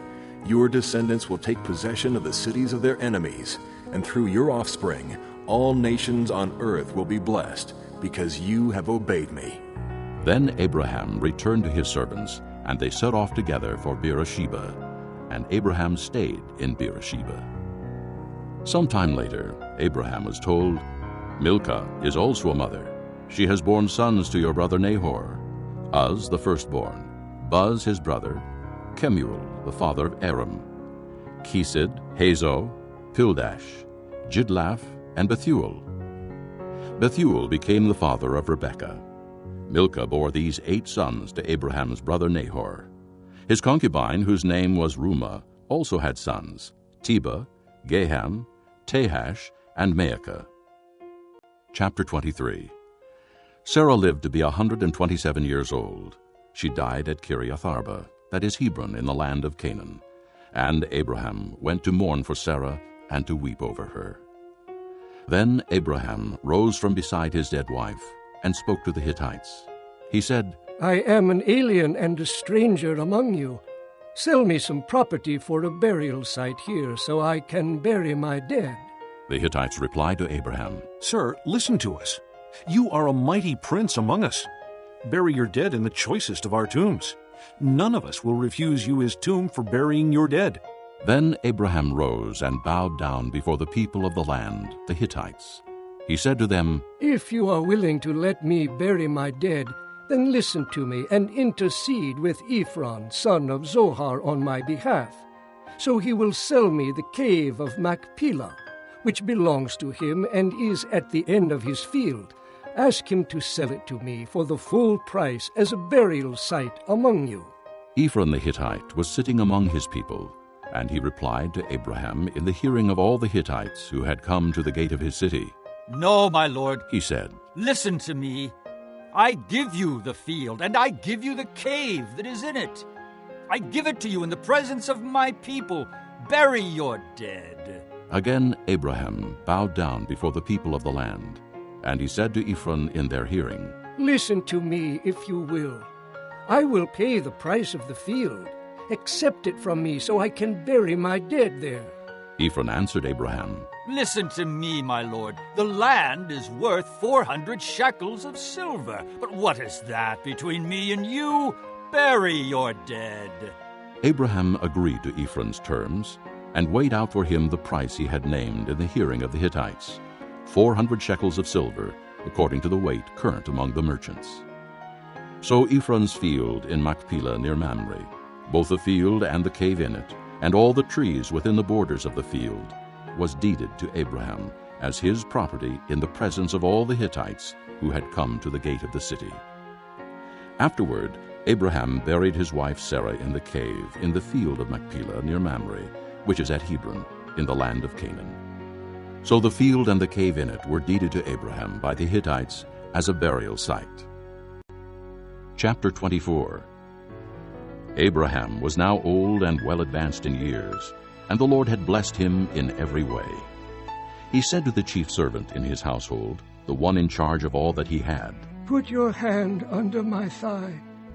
I want you to swear by the Lord, the God of heaven and the God of earth, that you will not get a wife for my son from the daughters of the Canaanites, among whom I am living, but will go to my country and my own relatives and get a wife for my son Isaac. The servant asked him, What if the woman is unwilling to come back with me to this land? Shall I then take your son back to the country you came from? Make sure that you do not take my son back there. Abraham said, The Lord, the God of heaven, who brought me out of my father's household and my native land, and who spoke to me and promised me on oath, saying, To your offspring I will give this land. He will send his angel before you so that you can get a wife for my son from there. If the woman is unwilling to come back with you, then you will be released from this oath of mine. Only do not take my son back there. So the servant put his hand under the thigh of his master Abraham, and swore an oath to him concerning this matter. Then the servant took 10 of his master's camels and left, taking with him all kinds of good things from his master. He set out for Aram-naharaim, and made his way to the town of Nahor. He had the camels kneel down near the well outside the town. It was toward evening, the time the women go out to draw water. Then he prayed, O Lord, God of my master Abraham, give me success today, and show kindness to my master Abraham. See, I am standing beside the spring, and the daughters of the townspeople are coming out to draw water. May it be that when I say to a girl, Please let down your jar that I may have a drink, and she says, Drink, and I'll water your camels too. Let her be the one you have chosen for your servant Isaac. By this I will know that you have shown kindness to my master. Before he had finished praying, Rebekah came out with her jar on her shoulder. She was the daughter of Bethuel, son of Milcah, who was the wife of Abraham's brother Nahor. The girl was very beautiful, a virgin. No man had ever lain with her. She went down to the spring, filled her jar, and came up again. The servant hurried to meet her and said, Please give me a little water from your jar. Drink, my lord, she said, and quickly lowered the jar to her hands and gave him a drink. After she had given him a drink, she said, I'll draw water for your camels too, until they have finished drinking. So she quickly emptied her jar into the trough, ran back to the well to draw more water, and drew enough for all his camels. Without saying a word, the man watched her closely to learn whether or not the Lord had made his journey successful. When the camels had finished drinking, the man took out a gold nose ring weighing a beka, and 2 gold bracelets weighing 10 shekels. Then he asked, Whose daughter are you? Please tell me, is there room in your father's house for us to spend the night? She answered him, I am the daughter of Bethuel, the son that Milcah bore to Nahor. And she added, We have plenty of straw and fodder, as well as room for you to spend the night. Then the man bowed down and worshipped the Lord, saying, Praise be to the Lord, the God of my master Abraham, who has not abandoned his kindness and faithfulness to my master. As for me, the Lord has led me on the journey to the house of my master's relatives. The girl ran and told her mother's household about these things. Now Rebekah had a brother named Laban, and he hurried out to the man at the spring. As soon as he had seen the nose ring and the bracelets on his sister's arms, and had heard Rebekah tell what the man said to her, he went out to the man and found him standing by the camels near the spring. "Come, you who are blessed by the Lord," he said. "Why are you standing out here? I have prepared the house and a place for the camels." So the man went to the house, and the camels were unloaded. Straw and fodder were brought for the camels, and water for him and his men to wash their feet. Then food was set before him. But he said, "I will not eat until I have told you what I have to say." "Then tell us," Laban said. So he said, "I am Abraham's servant. The Lord has blessed my master abundantly, and he has become wealthy. He has given him sheep and cattle, silver and gold, men servants and maidservants, and camels and donkeys. My master's wife Sarah has borne him a son in her old age, and he has given him everything he owns. And my master made me swear an oath and said, 'You must not get a wife for my son from the daughters of the Canaanites, in whose land I live, but go to my father's family and to my own clan and get a wife for my son.' Then I asked my master, 'What if the woman will not come back with me?' He replied, 'The Lord before whom I have walked will send his angel with you and make your journey a success, so that you can get a wife for my son from my own clan and from my father's family. Then, when you go to my clan, you will be released from my oath, even if they refuse to give her to you. You will be released from my oath.' When I came to the spring today, I said, 'O Lord God of my master Abraham, if you will, please grant success to the journey on which I have come. See, I am standing beside the spring. If a maiden comes out to draw water, and I say to her, "Please let me drink a little water from your jar," and if she says to me, "Drink, and I'll draw water for your camels too," let her be the one the Lord has chosen for my master's son." Before I finished praying in my heart, Rebekah came out with her jar on her shoulder. She went down to the spring and drew water, and I said to her, "Please, give me a drink." She quickly lowered her jar from her shoulder and said, "Drink, and I'll water your camels too." So I drank, and she watered the camels also. I asked her, "Whose daughter are you?" She said, "The daughter of Bethuel, son of Nahor, whom Milcah bore to him." Then I put the ring in her nose and the bracelets on her arms, and I bowed down and worshipped the Lord. I praised the Lord, the God of my master Abraham, who had led me on the right road to get the granddaughter of my master's brother for his son. Now if you will show kindness and faithfulness to my master, tell me, and if not, tell me, so I may know which way to turn." Laban and Bethuel answered, "This is from the Lord. We can say nothing to you one way or the other." "Here is Rebekah. Take her and go, and let her become the wife of your master's son, as the Lord has directed." When Abraham's servant heard what they said, he bowed down to the ground before the Lord. Then the servant brought out gold and silver jewelry and articles of clothing and gave them to Rebekah. He also gave costly gifts to her brother and to her mother. Then he and the men who were with him ate and drank and spent the night there. When they got up the next morning, he said, "Send me on my way to my master." But her brother and her mother replied, "Let the girl remain with us 10 days or so. Then you may go." But he said to them, "Do not detain me. Now that the Lord has granted success to my journey, send me on my way so I may go to my master." Then they said, "Let's call the girl and ask her about it." So they called Rebekah and asked her. "Will you go with this man?" "I will go," she said. So they sent their sister Rebekah on her way, along with her nurse and Abraham's servant and his men. And they blessed Rebekah and said to her, "Our sister, may you increase to thousands upon thousands. May your offspring possess the gates of their enemies." Then Rebekah and her maids got ready and mounted their camels and went back with the man. So the servant took Rebekah and left. Now Isaac had come from Beer-lahai-roi, for he was living in the Negev. He went out to the field one evening to meditate, and as he looked up, he saw camels approaching. Rebekah also looked up and saw Isaac. She got down from her camel and asked the servant, "Who is that man in the field coming to meet us?" "He is my master," the servant answered. So she took her veil and covered herself. Then the servant told Isaac all he had done. Isaac brought her into the tent of his mother Sarah, and he married Rebekah. So she became his wife, and he loved her, and Isaac was comforted after his mother's death. Chapter 25. Abraham took another wife, whose name was Keturah. She bore him Zimran, Jokshan, Medan, Midian, Ishbak, and Shua. Jokshan was the father of Sheba and Dedan. The descendants of Dedan were the Asherites, the Letushites, and the Leamites. The sons of Midian were Ephah, Epher, Hanok, Abida, and Eldaah. All these were descendants of Keturah. Abraham left everything he owned to Isaac. But while he was still living, he gave gifts to the sons of his concubines and sent them away from his son Isaac to the land of the east. Altogether, Abraham lived 175 years. Then Abraham breathed his last and died at a good old age, an old man and full of years, and he was gathered to his people. His sons, Isaac and Ishmael, buried him in the cave of Machpelah near Mamre, in the field of Ephron, son of Zohar the Hittite, the field Abraham had bought from the Hittites. There Abraham was buried with his wife Sarah. After Abraham's death, God blessed his son Isaac, who then lived near Beer-lahai-roi.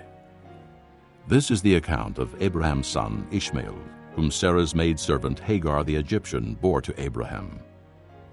These are the names of the sons of Ishmael, listed in the order of their birth: Nebaioth, the firstborn of Ishmael; Kedar, Adbeel, Mibsam, Mishma, Duma, Massa, Hadad, Tema, Jetur, Naphish, and Kedemah.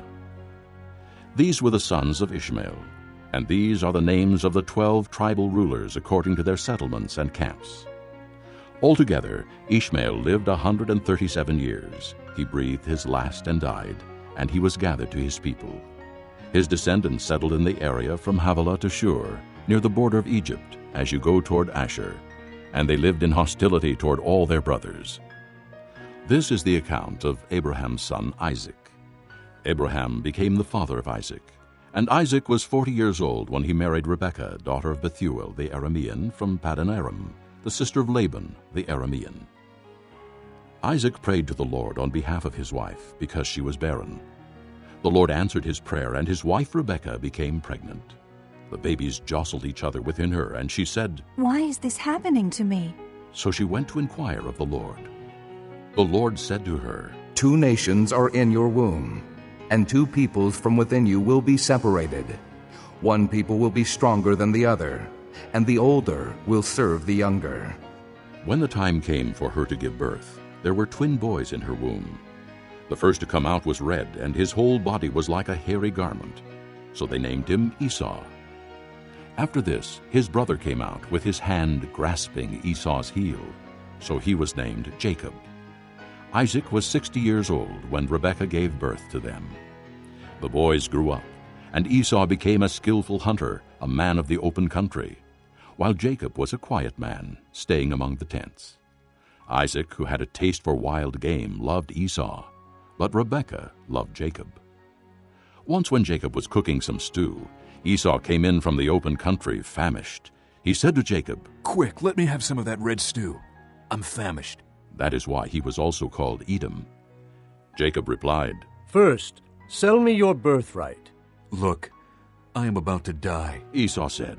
"What good is the birthright to me?" But Jacob said, "Swear to me first." So he swore an oath to him, selling his birthright to Jacob.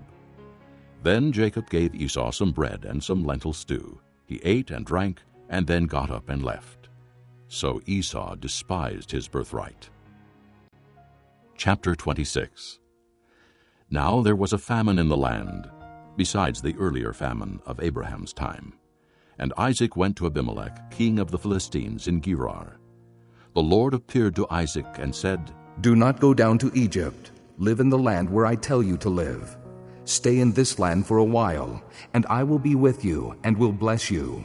For to you and your descendants I will give all these lands, and will confirm the oath I swore to your father Abraham. I will make your descendants as numerous as the stars in the sky, and will give them all these lands. And through your offspring all nations on earth will be blessed, because Abraham obeyed me and kept my requirements, my commands, my decrees, and my laws." So Isaac stayed in Gerar. When the men of that place asked him about his wife, he said, "She is my sister," because he was afraid to say, "She is my wife." He thought, "The men of this place might kill me on account of Rebekah, because she is beautiful." When Isaac had been there a long time, Abimelech, king of the Philistines, looked down from a window and saw Isaac caressing his wife Rebekah. So Abimelech summoned Isaac and said, She is really your wife. Why did you say she is my sister? Isaac answered him, Because I thought I might lose my life on account of her. Then Abimelech said, What is this you have done to us? One of the men might well have slept with your wife, and you would have brought guilt upon us. So Abimelech gave orders to all the people, Anyone who molests this man or his wife shall surely be put to death. Isaac planted crops in that land, and the same year reaped 100-fold, because the Lord blessed him. The man became rich, and his wealth continued to grow until he became very wealthy. He had so many flocks and herds and servants that the Philistines envied him. So all the wells that his father's servants had dug in the time of his father Abraham, the Philistines stopped up, filling them with earth. Then Abimelech said to Isaac, Move away from us! You have become too powerful for us. So Isaac moved away from there and encamped in the valley of Gerar and settled there. Isaac reopened the wells that had been dug in the time of his father Abraham, which the Philistines had stopped up after Abraham died, and he gave them the same names his father had given them. Isaac's servants dug in the valley and discovered a well of fresh water there. But the herdsmen of Gerar quarreled with Isaac's herdsmen and said, The water is ours. So he named the well Esek, because they disputed with him. Then they dug another well, but they quarreled over that one also. So he named it Sitnah. He moved on from there and dug another well, and no one quarreled over it. He named it Rehoboth, saying, Now the Lord has given us room, and we will flourish in the land. From there he went up to Beersheba. That night the Lord appeared to him and said, I am the God of your father Abraham. Do not be afraid, for I am with you. I will bless you, and will increase the number of your descendants for the sake of my servant Abraham. Isaac built an altar there and called on the name of the Lord. There he pitched his tent, and there his servants dug a well. Meanwhile, Abimelech had come to him from Gerar with Ahuzzath, his personal adviser, and Phicol, the commander of his forces. Isaac asked them, Why have you come to me, since you were hostile to me and sent me away? They answered, We saw clearly that the Lord was with you. So we said, There ought to be a sworn agreement between us and you.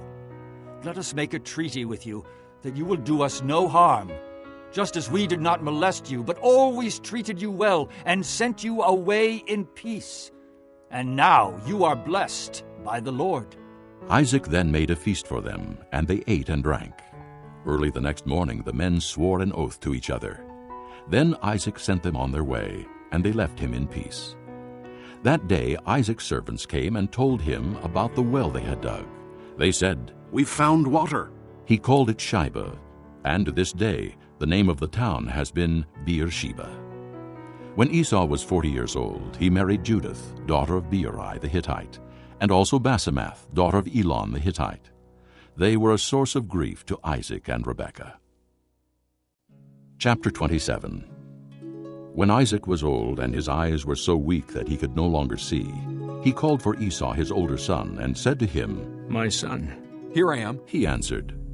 Isaac said, I am now an old man and don't know the day of my death. Now then, get your weapons, your quiver and bow, and go out to the open country to hunt some wild game for me. Prepare me the kind of tasty food I like and bring it to me to eat, so that I may give you my blessing before I die. Now Rebekah was listening as Isaac spoke to his son Esau. When Esau left for the open country to hunt game and bring it back, Rebekah said to her son Jacob, Look, I overheard your father say to your brother Esau, Bring me some game and prepare me some tasty food to eat, so that I may give you my blessing in the presence of the Lord before I die. Now, my son, listen carefully and do what I tell you.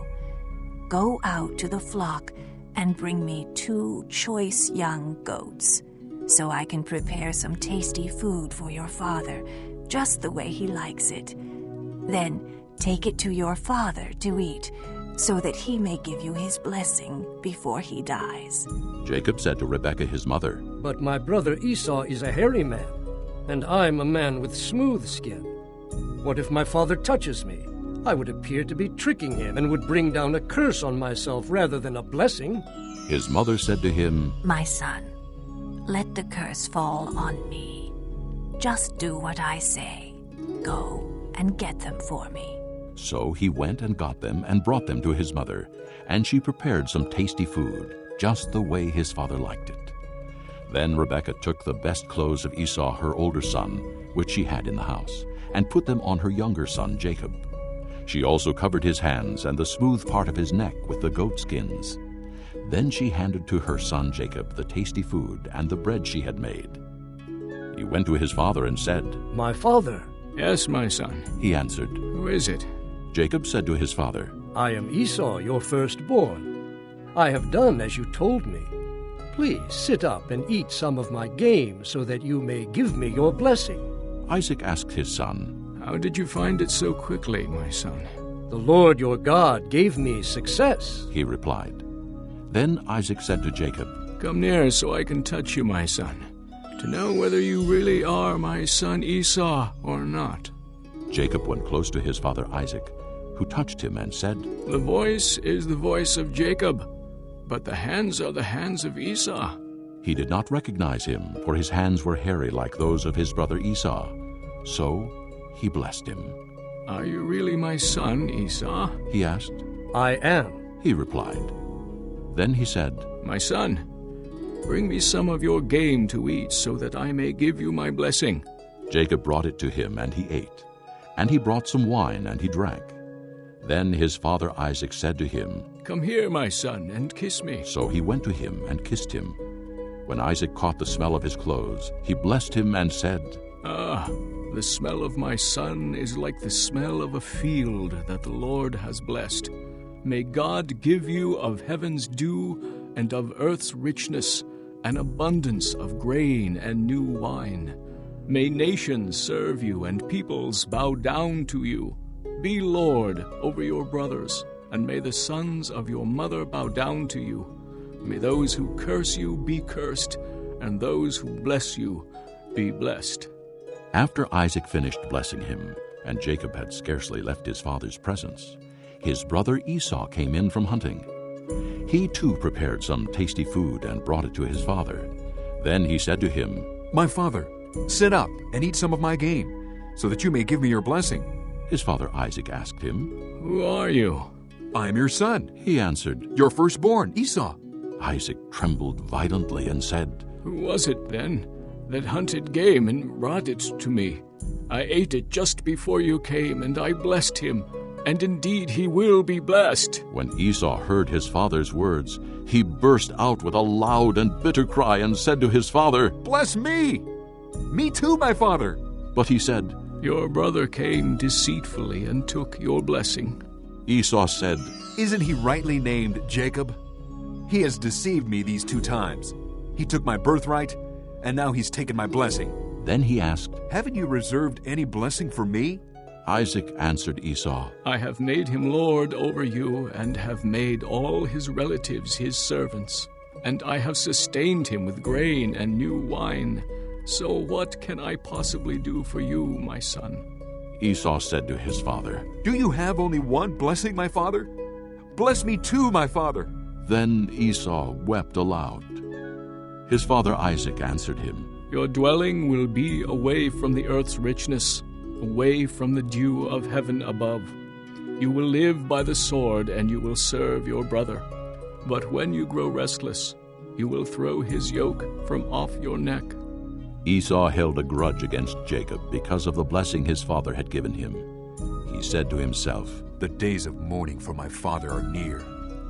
Then I will kill my brother Jacob. When Rebekah was told what her older son Esau had said, she sent for her younger son Jacob and said to him, Your brother Esau is consoling himself with the thought of killing you. Now then, my son, do what I say. Flee at once to my brother Laban in Haran. Stay with him for a while until your brother's fury subsides. When your brother is no longer angry with you and forgets what you did to him, I'll send word for you to come back from there. Why should I lose both of you in one day? Then Rebekah said to Isaac, I'm disgusted with living because of these Hittite women. If Jacob takes a wife from among the women of this land, from Hittite women like these, my life will not be worth living. Chapter 28. So Isaac called for Jacob and blessed him, and commanded him, Do not marry a Canaanite woman. Go at once to Paddan Aram, to the house of your mother's father Bethuel. Take a wife for yourself there from among the daughters of Laban, your mother's brother. May God Almighty bless you and make you fruitful and increase your numbers until you become a community of peoples. May he give you and your descendants the blessing given to Abraham, so that you may take possession of the land where you now live as an alien, the land God gave to Abraham. Then Isaac sent Jacob on his way, and he went to Paddan Aram, to Laban, son of Bethuel the Aramean, the brother of Rebekah, who was the mother of Jacob and Esau. Now Esau learned that Isaac had blessed Jacob, and had sent him to Paddan Aram to take a wife from there, and that when he blessed him, he commanded him, Do not marry a Canaanite woman. And that Jacob had obeyed his father and mother, and had gone to Paddan Aram.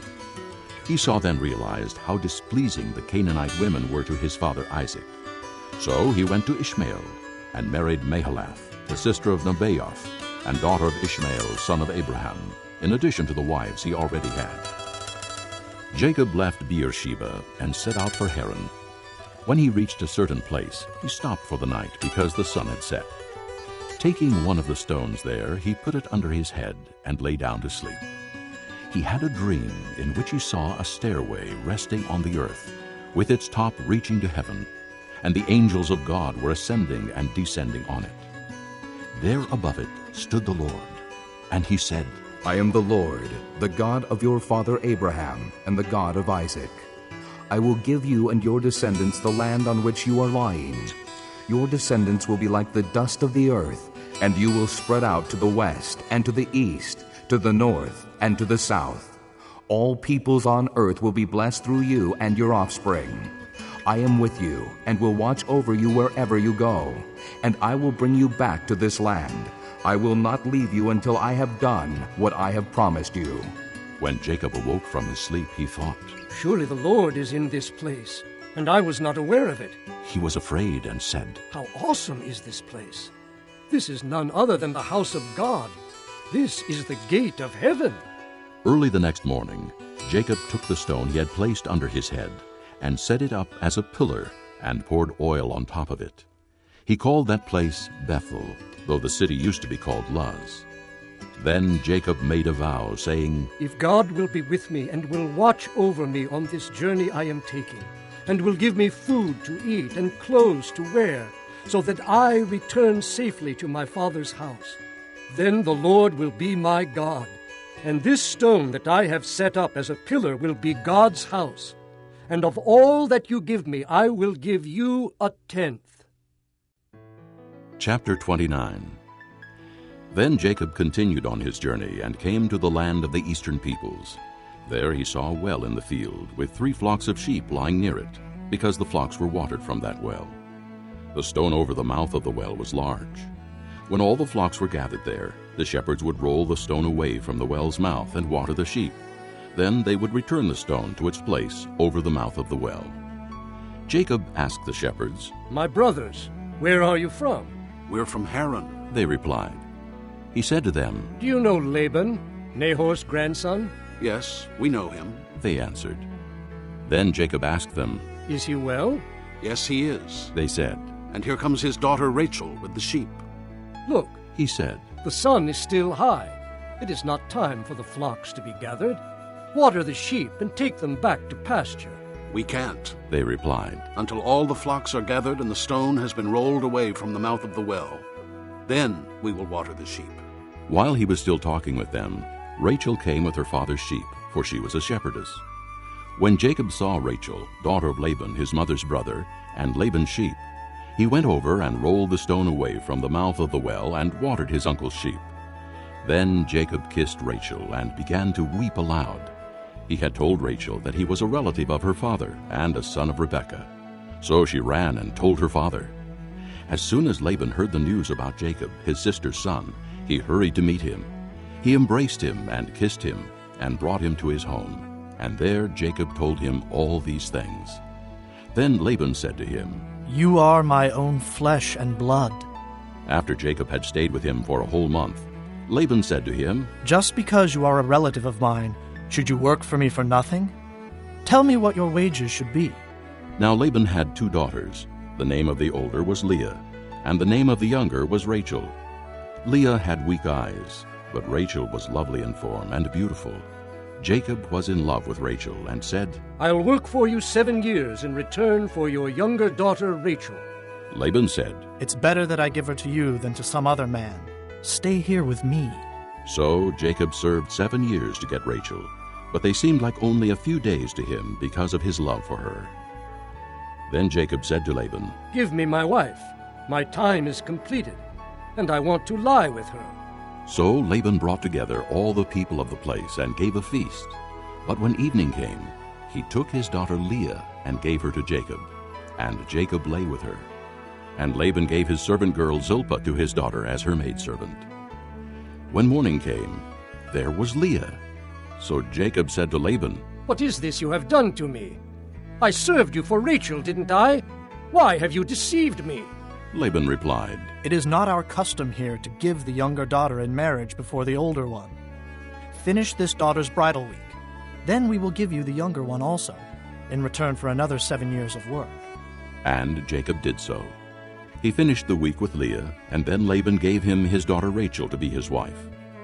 Laban gave his servant girl Bilhah to his daughter Rachel as her maidservant. Jacob lay with Rachel also, and he loved Rachel more than Leah, and he worked for Laban another 7 years. When the Lord saw that Leah was not loved, he opened her womb, but Rachel was barren. Leah became pregnant and gave birth to a son. She named him Reuben, for she said, "It is because the Lord has seen my misery. Surely my husband will love me now." She conceived again, and when she gave birth to a son, she said, "Because the Lord heard that I am not loved, he gave me this one too." So she named him Simeon.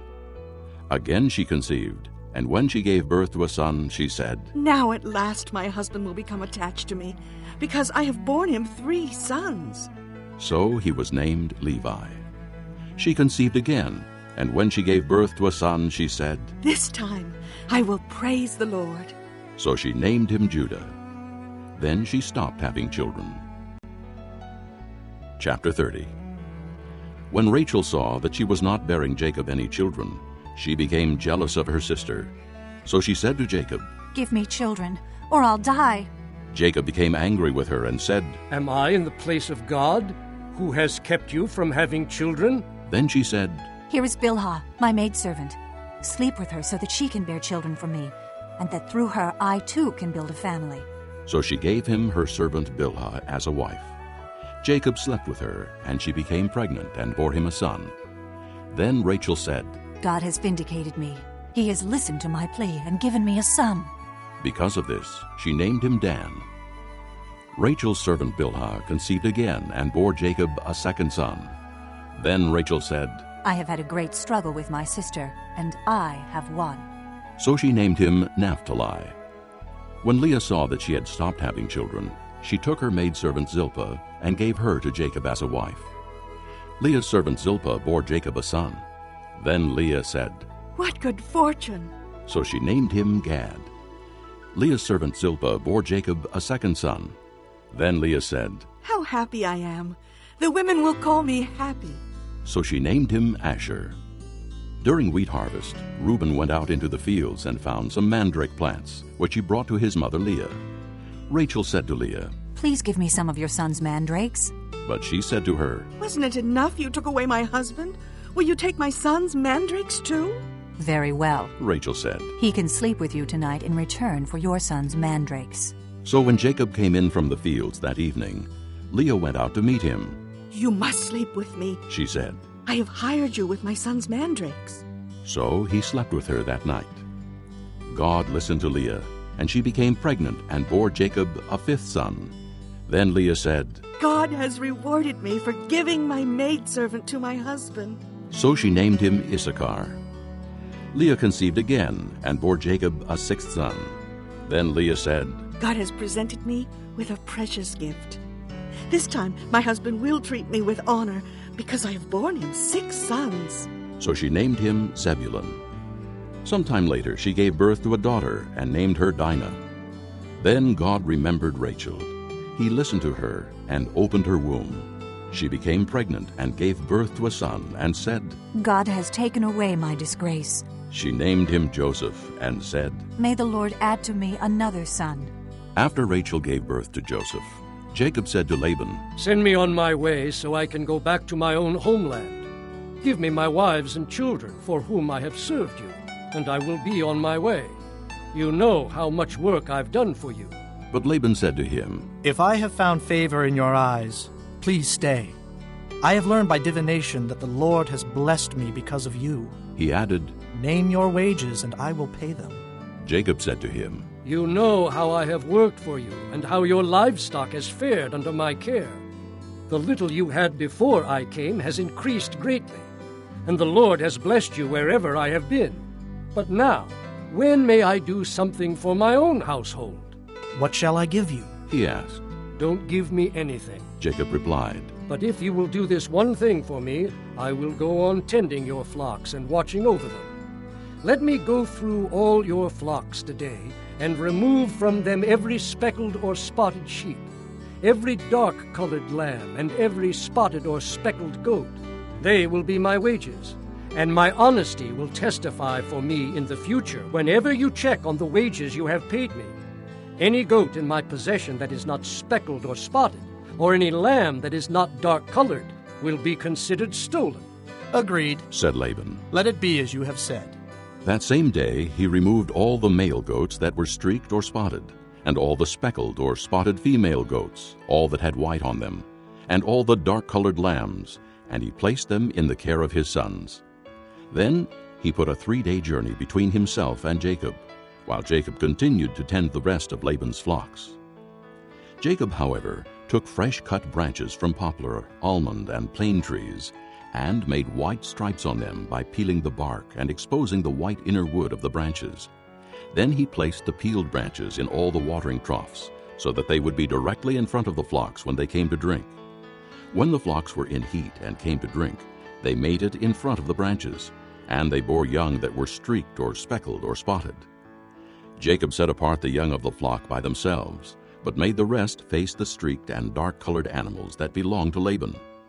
Thus he made separate flocks for himself, and did not put them with Laban's animals. Whenever the stronger females were in heat, Jacob would place the branches in the troughs in front of the animals, so they would mate near the branches. But if the animals were weak, he would not place them there. So the weak animals went to Laban, and the strong ones to Jacob. In this way the man grew exceedingly prosperous, and came to own large flocks, and maidservants, and men-servants, and camels, and donkeys. Chapter 31.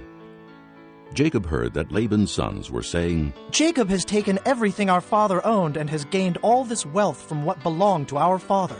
And Jacob noticed that Laban's attitude toward him was not what it had been. Then the Lord said to Jacob, Go back to the land of your fathers, and to your relatives, and I will be with you. So Jacob sent word to Rachel and Leah to come out to the fields where his flocks were.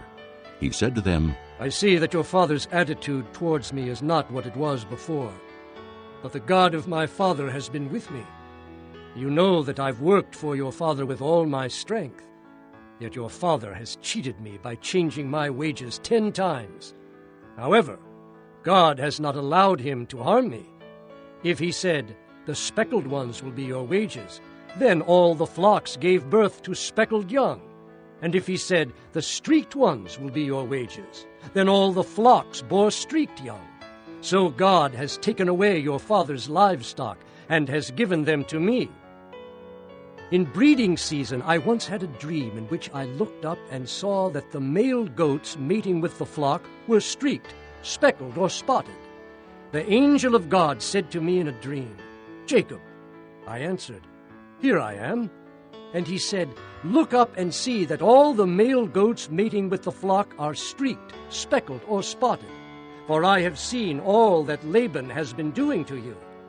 I am the God of Bethel, where you anointed a pillar and where you made a vow to me. Now leave this land at once and go back to your native land. Then Rachel and Leah replied, Do we still have any share in the inheritance of our father's estate? Does he not regard us as foreigners? Not only has he sold us, but he has used up what was paid for us. Surely all the wealth that God took away from our father belongs to us and our children. So do whatever God has told you. Then Jacob put his children and his wives on camels, and he drove all his livestock ahead of him, along with all the goods he had accumulated in Paddan Aram, to go to his father Isaac in the land of Canaan. When Laban had gone to shear his sheep, Rachel stole her father's household gods. Moreover, Jacob deceived Laban the Aramean by not telling him he was running away. So he fled with all he had, and crossing the river, he headed for the hill country of Gilead. On the third day, Laban was told that Jacob had fled. Taking his relatives with him, he pursued Jacob for 7 days and caught up with him in the hill country of Gilead. Then God came to Laban the Aramean in a dream at night, and said to him, Be careful not to say anything to Jacob, either good or bad. Jacob had pitched his tent in the hill country of Gilead when Laban overtook him, and Laban and his relatives camped there too. Then Laban said to Jacob, What have you done? You've deceived me, and you've carried off my daughters like captives in war. Why did you run off secretly and deceive me? Why didn't you tell me so I could send you away with joy and singing to the music of tambourines and harps? You didn't even let me kiss my grandchildren and my daughters goodbye. You have done a foolish thing. I have the power to harm you. But last night the God of your father said to me, Be careful not to say anything to Jacob, either good or bad. Now you have gone off because you longed to return to your father's house. But why did you steal my gods? Jacob answered Laban, I was afraid because I thought you would take your daughters away from me by force. But if you find anyone who has your gods, he shall not live. In the presence of our relatives, see for yourself whether there is anything of yours here with me, and if so, take it. Now Jacob did not know that Rachel had stolen the gods. So Laban went into Jacob's tent, and into Leah's tent, and into the tent of the 2 maidservants, but he found nothing.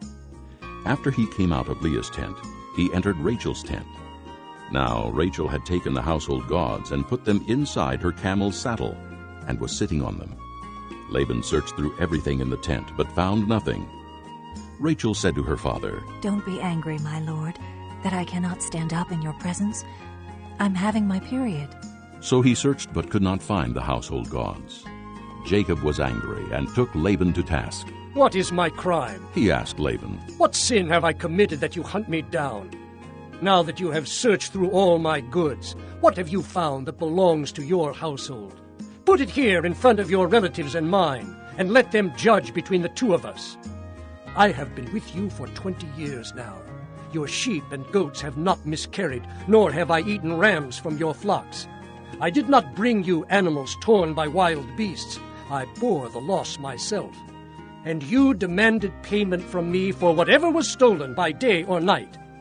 This was my situation.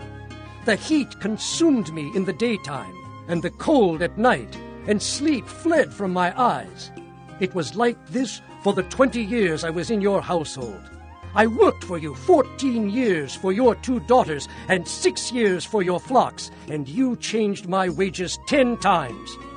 If the God of my father, the God of Abraham, and the fear of Isaac had not been with me, you would surely have sent me away empty-handed. But God has seen my hardship and the toil of my hands, and last night he rebuked you. Laban answered Jacob, The women are my daughters, the children are my children, and the flocks are my flocks. All you see is mine. Yet what can I do today about these daughters of mine, or about the children they have borne? Come now, let's make a covenant, you and I, and let it serve as a witness between us. So Jacob took a stone and set it up as a pillar. He said to his relatives, Gather some stones. So they took stones and piled them in a heap, and they ate there by the heap. Laban called it Jegar-sahadutha, and Jacob called it Galeed. Laban said, "This heap is a witness between you and me today." That is why it was called Gilead. It was also called Mizpah, because he said, "May the Lord keep watch between you and me when we are away from each other. If you mistreat my daughters, or if you take any wives besides my daughters, even though no one is with us, remember that God is a witness between you and me." Laban also said to Jacob, "Here is this heap, and here is this pillar I have set up between you and me. This heap is a witness, and this pillar is a witness, that I will not go past this heap to your side to harm you, and that you will not go past this heap and pillar to my side to harm me. May the God of Abraham and the God of Nahor, the God of their father, judge between us." So Jacob took an oath in the name of the fear of his father Isaac. He offered a sacrifice there in the hill country and invited his relatives to a meal. After they had eaten, they spent the night there. Early the next morning, Laban kissed his grandchildren and his daughters and blessed them. Then he left and returned home. Chapter 32. Jacob also went on his way, and the angels of God met him. When Jacob saw them, he said, "This is the camp of God." So he named that place Mahanaim. Jacob sent messengers ahead of him to his brother Esau in the land of Seir, the country of Edom. He instructed them, "This is what you are to say to my master Esau. Your servant Jacob says, I have been staying with Laban and have remained there till now. I have cattle and donkeys, sheep and goats, men servants and maid servants. Now I am sending this message to my lord, that I may find favor in your eyes." When the messengers returned to Jacob, they said, "We went to your brother Esau, and now he is coming to meet you, and 400 men are with him." In great fear and distress, Jacob divided the people who were with him into 2 groups, and the flocks and herds and camels as well. He thought, "If Esau comes and attacks one group, the group that is left may escape." Then Jacob prayed, "O God of my father Abraham, God of my father Isaac, O Lord, who said to me, Go back to your country and your relatives, and I will make you prosper. I am unworthy of all the kindness and faithfulness you have shown your servant. I had only my staff when I crossed this Jordan, but now I have become 2 groups. Save me, I pray, from the hand of my brother Esau, for I am afraid he will come and attack me, and also the mothers with their children. But you have said, I will surely make you prosper, and will make your descendants like the sand of the sea, which cannot be counted." He spent the night there, and from what he had with him he selected a gift for his brother Esau, 200 female goats and 20 male goats, 200 ewes and 20 rams, 30 female camels with their young, 40 cows and 10 bulls, and 20 female donkeys and 10 male donkeys. He put them in the care of his servants, each herd by itself, and said to his servants, "Go ahead of me, and keep some space between the herds." He instructed the one in the lead, "When my brother Esau meets you and asks, 'To whom do you belong, and where are you going, and who owns all these animals in front of you?' then you are to say, 'They belong to your servant Jacob. They are a gift sent to my lord Esau, and he is coming behind us.'" He also instructed the second, the third, and all the others who followed the herds. "You are to say the same thing to Esau when you meet him, and be sure to say, 'Your servant Jacob is coming behind us.'" For he thought, "I will pacify him with these gifts I am sending on ahead. Later, when I see him, perhaps he will receive me." So Jacob's gifts went on ahead of him, but he himself spent the night in the camp. That night Jacob got up and took his 2 wives, his 2 maidservants, and his 11 sons, and crossed the ford of the Jabbok.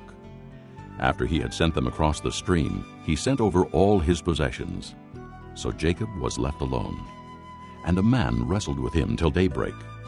When the man saw that he could not overpower him, he touched the socket of Jacob's hip, so that his hip was wrenched as he wrestled with the man.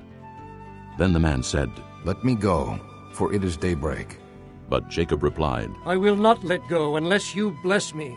The man asked him, "What is your name?" "Jacob," he answered. Then the man said, "Your name will no longer be Jacob, but Israel, because you have struggled with God and with men and have overcome." Jacob said, Please tell me your name. But he replied, Why do you ask my name? Then he blessed him there. So Jacob called the place Peniel, saying, It is because I saw God face to face, and yet my life was spared. The sun rose above him as he passed Peniel, and he was limping because of his hip. Therefore to this day the Israelites do not eat the tendon attached to the socket of the hip, because the socket of Jacob's hip was touched near the tendon. Chapter 33. Jacob looked up, and there was Esau coming with his 400 men. So he divided the children among Leah, Rachel, and the 2 maidservants. He put the maidservants and their children in front, Leah and her children next, and Rachel and Joseph in the rear. He himself went on ahead and bowed down to the ground 7 times as he approached his brother. But Esau ran to meet Jacob and embraced him. He threw his arms around his neck and kissed him, and they wept.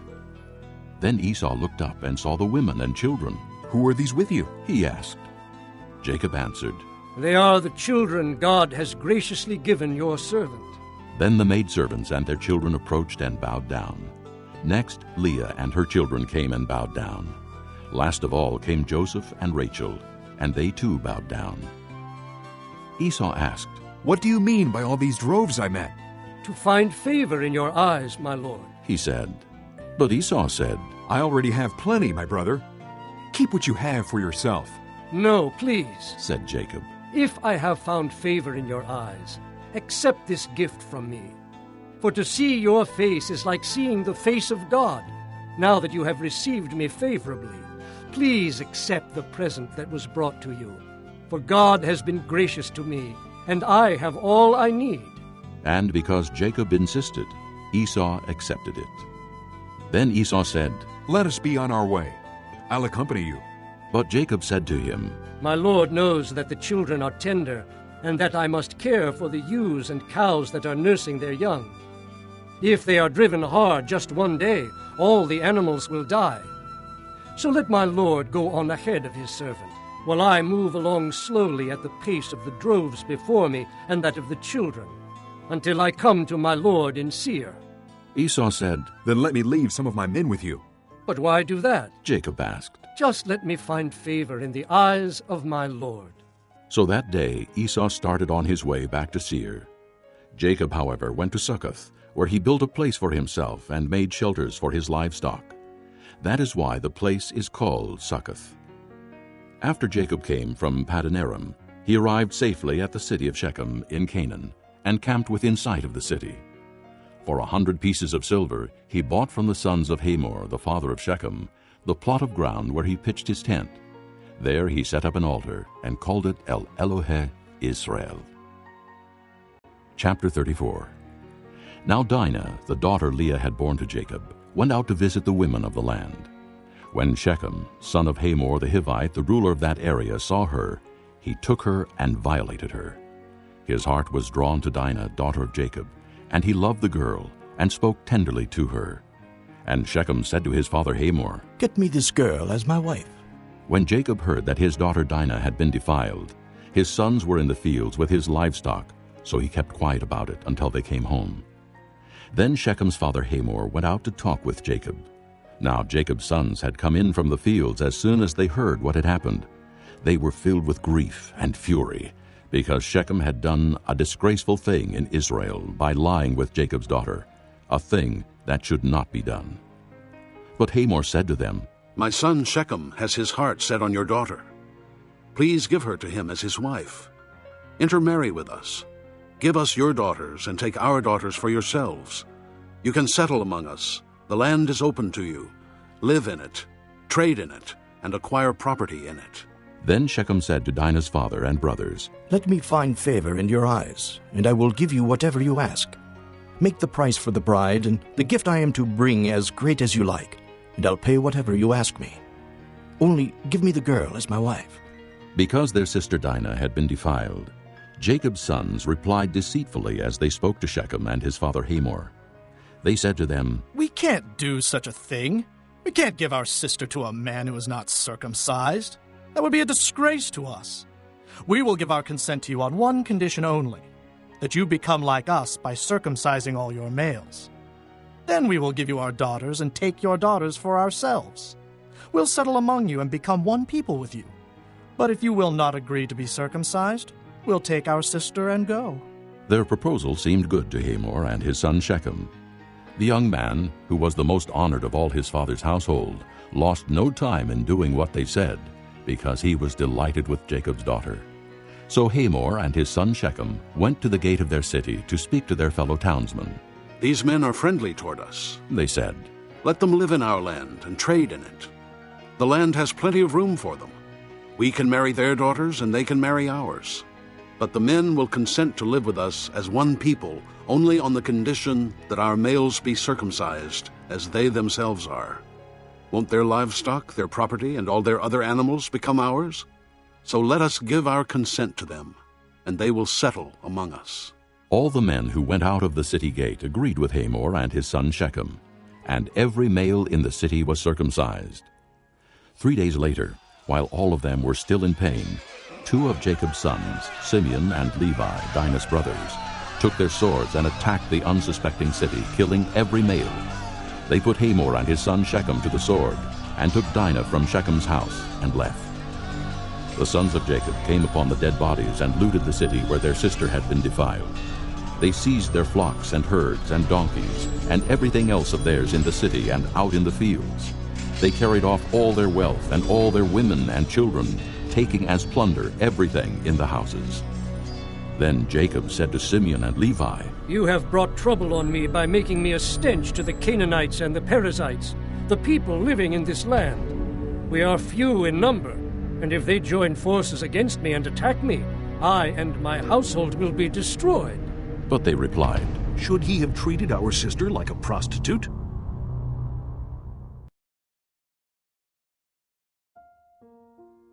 Chapter 35.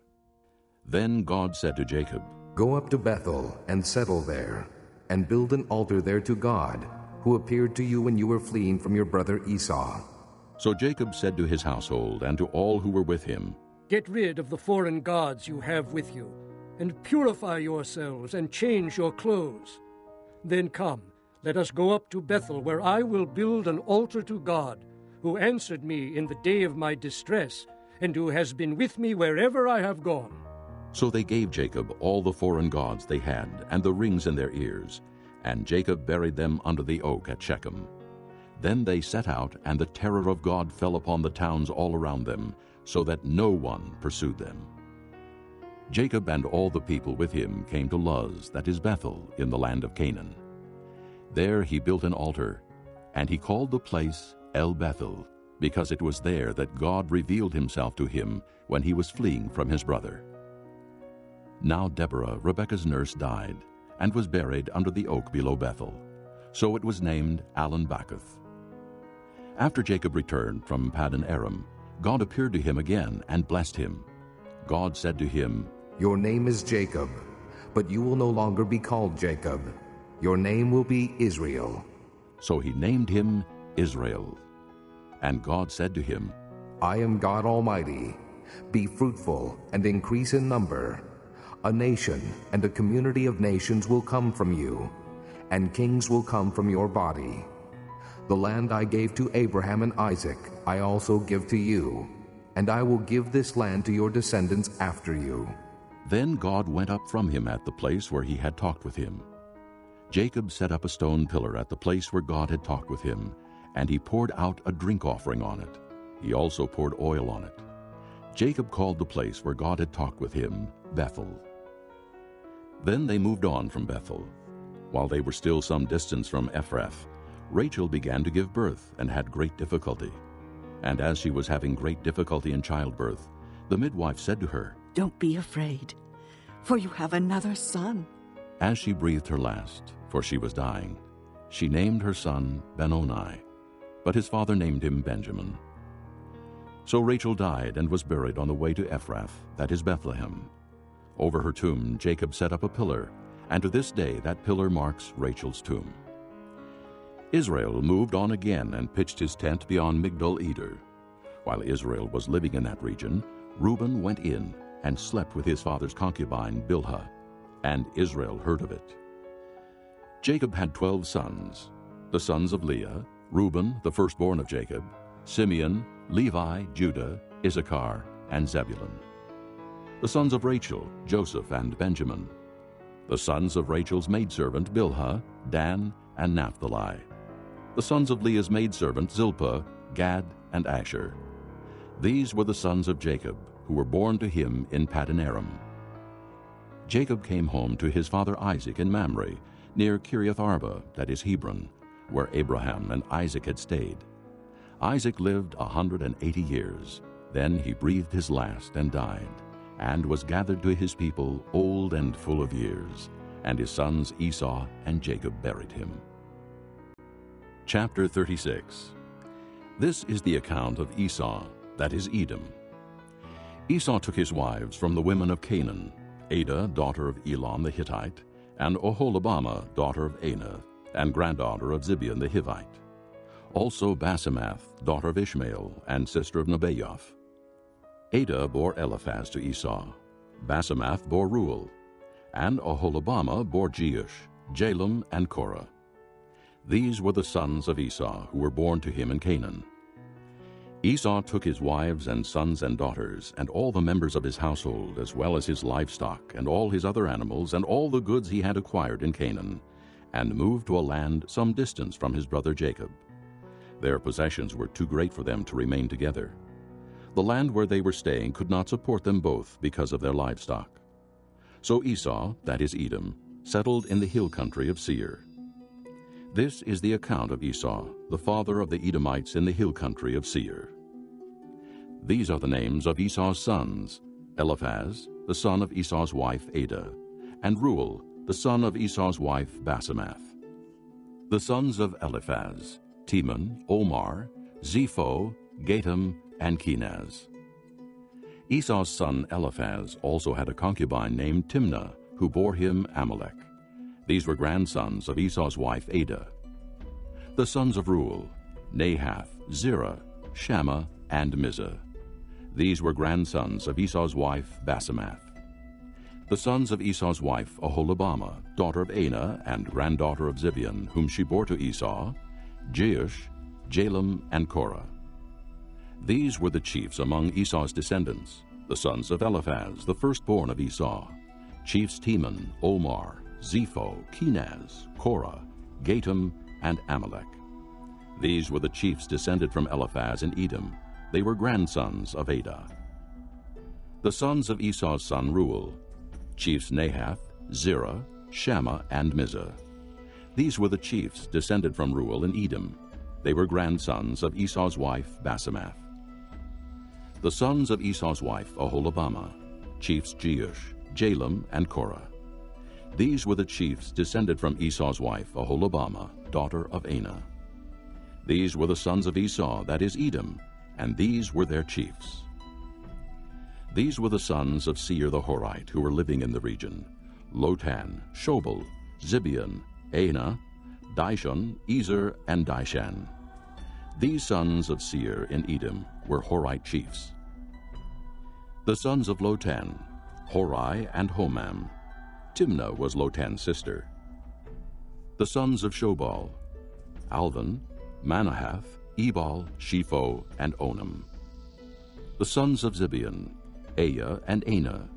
This is the Anah who discovered the hot springs in the desert while he was grazing the donkeys of his father Zibeon. The children of Anah: Dishon and Oholibamah, daughter of Anah. The sons of Dishon: Hemdan, Eshban, Ithran, and Kiran. The sons of Ezer: Bilhan, Zaavan, and Achan. The sons of Dishan: Uz and Aran. These were the Horite chiefs: Lotan, Shobal, Zibeon, Anah, Dishon, Ezer, and Dishan. These were the Horite chiefs, according to their divisions in the land of Seir. These were the kings who reigned in Edom before any Israelite king reigned. Bela, son of Beor, became king of Edom. His city was named Dinhabah. When Bela died, Jobab, son of Zerah from Bozrah, succeeded him as king. When Jobab died, Husham from the land of the Temanites succeeded him as king. When Husham died, Hadad, son of Bedad, who defeated Midian in the country of Moab, succeeded him as king. His city was named Avith. When Hadad died, Samlah from Masrekah succeeded him as king. When Samlah died, Shaul from Rehoboth on the river succeeded him as king. When Shaul died, Baal-Hanan, son of Akbor, succeeded him as king. When Baal-Hanan, son of Akbor, died, Hadad succeeded him as king. His city was named Pau, and his wife's name was Mehetabel, daughter of Matred, the daughter of Mezahab. These were the chiefs descended from Esau by name, according to their clans and regions: Timnah, Alva, Jetheth, Oholibamah, Elah, Pinan, Kenaz, Teman, Mibzar, Magdiel, and Iram. These were the chiefs of Edom, according to their settlements in the land they occupied. This was Esau, the father of the Edomites. Chapter 37. Jacob lived in the land where his father had stayed, the land of Canaan. This is the account of Jacob. Joseph, a young man of 17, was tending the flocks with his brothers, the sons of Bilhah and the sons of Zilpah, his father's wives, and he brought their father a bad report about them. Now Israel loved Joseph more than any of his other sons, because he had been born to him in his old age, and he made a richly ornamented robe for him. When his brothers saw that their father loved him more than any of them, they hated him and could not speak a kind word to him. Joseph had a dream, and when he told it to his brothers, they hated him all the more.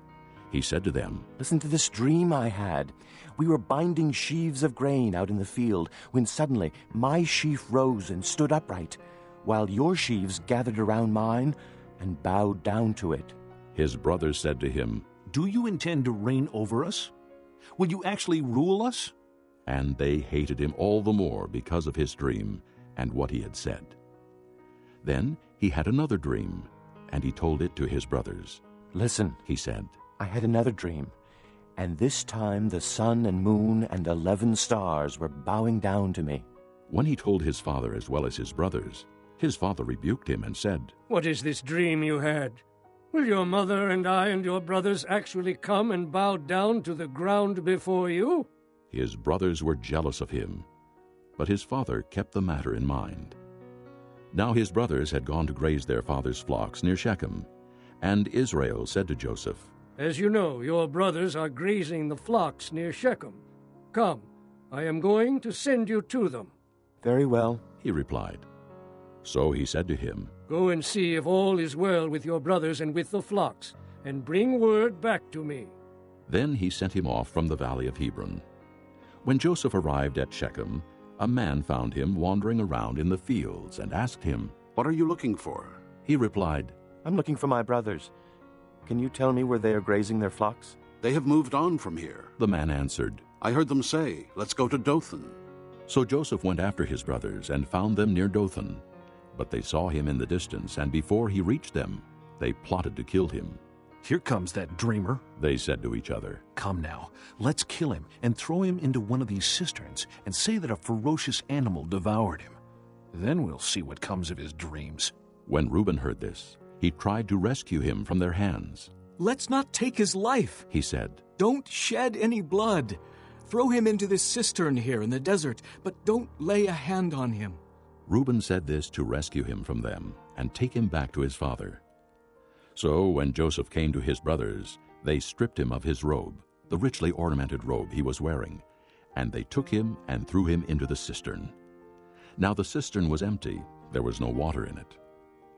As they sat down to eat their meal, they looked up and saw a caravan of Ishmaelites coming from Gilead. Their camels were loaded with spices, balm, and myrrh, and they were on their way to take them down to Egypt. Judah said to his brothers, "What will we gain if we kill our brother and cover up his blood? Come, let us sell him to the Ishmaelites and not lay our hands on him. After all, he is our brother, our own flesh and blood." His brothers agreed. So when the Midianite merchants came by, his brothers pulled Joseph up out of the cistern and sold him for 20 shekels of silver to the Ishmaelites, who took him to Egypt. When Reuben returned to the cistern and saw that Joseph was not there, he tore his clothes. He went back to his brothers and said, "The boy isn't there. Where can I turn now?" Then they got Joseph's robe, slaughtered a goat, and dipped the robe in the blood. They took the ornamented robe back to their father and said, "We found this. Examine it to see whether it's your son's robe." He recognized it and said, "It is my son's robe. Some ferocious animal has devoured him. Joseph has surely been torn to pieces." Then Jacob tore his clothes, put on sackcloth, and mourned for his son many days. All his sons and daughters came to comfort him, but he refused to be comforted. "No," he said, "in mourning will I go down to the grave to my son." So his father wept for him. Meanwhile, the Midianites sold Joseph in Egypt to Potiphar, one of Pharaoh's officials, the captain of the guard. Chapter 38. At that time Judah left his brothers and went down to stay with a man of Adullam named Hira. There Judah met the daughter of a Canaanite man named Shua. He married her and lay with her. She became pregnant and gave birth to a son, who was named She conceived again and gave birth to a son and named him Onan. She gave birth to still another son and named him Shelah. It was at Chezib that she gave birth to him. Judah got a wife for his firstborn, and her name was Tamar. But Judah's firstborn, was wicked in the Lord's sight, so the Lord put him to death. Then Judah said to Onan, "Lie with your brother's wife and fulfill your duty to her as a brother-in-law, to produce offspring for your brother." But Onan knew that the offspring would not be his. So whenever he lay with his brother's wife, he spilled his semen on the ground to keep it from producing offspring for his brother. What he did was wicked in the Lord's sight, so he put him to death also. Judah then said to his daughter-in-law Tamar, "Live as a widow in your father's house until my son Shelah grows up." For he thought, "He may die too, just like his brothers." So Tamar went to live in her father's house. After a long time, Judah's wife, the daughter of Shua, died. When Judah had recovered from his grief, he went up to Timnah to the men who were shearing his sheep, and his friend Hira the Adullamite went with him. When Tamar was told, "Your father-in-law is on his way to Timnah to shear his sheep," she took off her widow's clothes, covered herself with a veil to disguise herself, and then sat down at the entrance to Enaim, which is on the road to Timnah. For she saw that though Shelah had now grown up, she had not been given to him as his wife. When Judah saw her, he thought she was a prostitute, for she had covered her face. Not realizing that she was his daughter-in-law, he went over to her by the roadside and said, "Come now, let me sleep with you." "And what will you give me to sleep with you?" she asked. "I'll send you a young goat from my flock," he said. "Will you give me something as a pledge until you send it?" she asked. He said, "What pledge should I give you?" "Your seal and its cord, and the staff in your hand," she answered. So he gave them to her, and slept with her, and she became pregnant by him. After she left, she took off her veil and put on her widow's clothes again. Meanwhile, Judah sent the young goat by his friend the Adullamite in order to get his pledge back from the woman, but he did not find her. He asked the men who lived there, "Where is the shrine prostitute who was beside the road at Enaim?" "There hasn't been any shrine prostitute here," they said. So he went back to Judah and said, "I didn't find her. Besides, the men who live there said, 'There hasn't been any shrine prostitute here.'" Then Judah said, "Let her keep what she has, or we will become a laughingstock. After all, I did send her this young goat, but you didn't find her." About 3 months later, Judah was told, "Your daughter-in-law Tamar is guilty of prostitution, and as a result, she is now pregnant." Judah said, "Bring her out and have her burned to death." As she was being brought out, she sent a message to her father-in-law. "I am pregnant by the man who owns these," she said. And she added, "See if you recognize whose seal and cord and staff these are." Judah recognized them and said, "She is more righteous than I, since I wouldn't give her to my son Shelah." And he did not sleep with her again. When the time came for her to give birth, there were twin boys in her womb. As she was giving birth, one of them put out his hand. So the midwife took a scarlet thread and tied it on his wrist and said, "This one came out first." But when he drew back his hand, his brother came out, and she said, "So, this is how you have broken out." And he was named Perez. Then his brother, who had the scarlet thread on his wrist, came out, and he was given the name Zerah. Chapter 39. Now Joseph had been taken down to Egypt. Potiphar, an Egyptian who was one of Pharaoh's officials, the captain of the guard, bought him from the Ishmaelites who had taken him there. The Lord was with Joseph, and he prospered, and he lived in the house of his Egyptian master.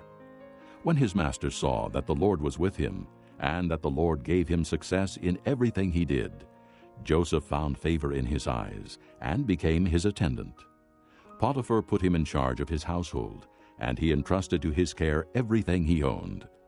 From the time he put him in charge of his household and of all that he owned, the Lord blessed the household of the Egyptian because of Joseph. The blessing of the Lord was on everything Potiphar had, both in the house and in the field. So he left in Joseph's care everything he had. With Joseph in charge, he did not concern himself with anything except the food he ate. Now Joseph was well built and handsome, and after a while his master's wife took notice of Joseph and said, "Come to bed with me." But he refused. "With me in charge," he told her, "my master does not concern himself with anything in the house. Everything he owns he has entrusted to my care. No one is greater in this house than I am. My master has withheld nothing from me except you, because you are his wife. How then could I do such a wicked thing and sin against God?" And though she spoke to Joseph day after day, he refused to go to bed with her or even be with her. One day he went into the house to attend to his duties, and none of the household servants was inside. She caught him by his cloak and said, "Come to bed with me." But he left his cloak in her hand and ran out of the house. When she saw that he had left his cloak in her hand and had run out of the house, she called her household servants. "Look," she said to them, "this Hebrew has been brought to us to make sport of us. He came in here to sleep with me, but I screamed. When he heard me scream for help, he left his cloak beside me and ran out of the house." She kept his cloak beside her until his master came home. Then she told him this story. "That Hebrew slave you brought us came to me to make sport of me, but as soon as I screamed for help, he left his cloak beside me and ran out of the house." When his master heard the story his wife told him, saying, "This is how your slave treated me," he burned with anger. Joseph's master took him and put him in prison, the place where the king's prisoners were confined. But while Joseph was there in the prison, the Lord was with him. He showed him kindness and granted him favor in the eyes of the prison warden. So the warden put Joseph in charge of all those held in the prison, and he was made responsible for all that was done there. The warden paid no attention to anything under Joseph's care, because the Lord was with Joseph and gave him success in whatever he did. Chapter 40. Sometime later, the cupbearer and the baker of the king of Egypt offended their master, the king of Egypt. Pharaoh was angry with his two officials, the chief cupbearer and the chief baker, and put them in custody in the house of the captain of the guard, in the same prison where Joseph was confined. The captain of the guard assigned them to Joseph, and he attended them. After they had been in custody for some time, each of the two men, the cupbearer and the baker of the king of Egypt, who were being held in prison, had a dream the same night, and each dream had a meaning of its own. When Joseph came to them the next morning, he saw that they were dejected. So he asked Pharaoh's officials who were in custody with him in his master's house, "Why are your faces so sad today?" "We both had dreams," they answered, "but there is no one to interpret them." Then Joseph said to them, "Do not interpretations belong to God? Tell me your dreams." So the chief cupbearer told Joseph his dream. He said to him, "In my dream I saw a vine in front of me, and on the vine were 3 branches. As soon as it budded, it blossomed, and its clusters ripened into grapes. Pharaoh's cup was in my hand, and I took the grapes, squeezed them into Pharaoh's cup, and put the cup in his hand." "This is what it means," Joseph said to him. "The 3 branches are 3 days. Within 3 days, Pharaoh will lift up your head and restore you to your position. And you will put Pharaoh's cup in his hand, just as you used to do when you were his cupbearer. But when all goes well with you, remember me and show me kindness. Mention me to Pharaoh and get me out of this prison. For I was forcibly carried off from the land of the Hebrews, and even here I have done nothing to deserve being put in a dungeon." When the chief baker saw that Joseph had given a favorable interpretation, he said to Joseph, "I too had a dream. On my head were 3 baskets of bread. In the top basket were all kinds of baked goods for Pharaoh, but the birds were eating them out of the basket on my head. This is what it means. Joseph said, The 3 baskets are 3 days. Within 3 days, Pharaoh will lift off your head and hang you on a tree, and the birds will eat away your flesh. Now the 3rd day was Pharaoh's birthday, and he gave a feast for all his officials. He lifted up the heads of the chief cupbearer and the chief baker in the presence of his officials. He restored the chief cupbearer to his position, so that he once again put the cup into Pharaoh's hand. But he hanged the chief baker, just as Joseph had said to them in his interpretation. The chief cupbearer, however, did not remember Joseph. He forgot him. Chapter 41. When 2 full years had passed, Pharaoh had a dream.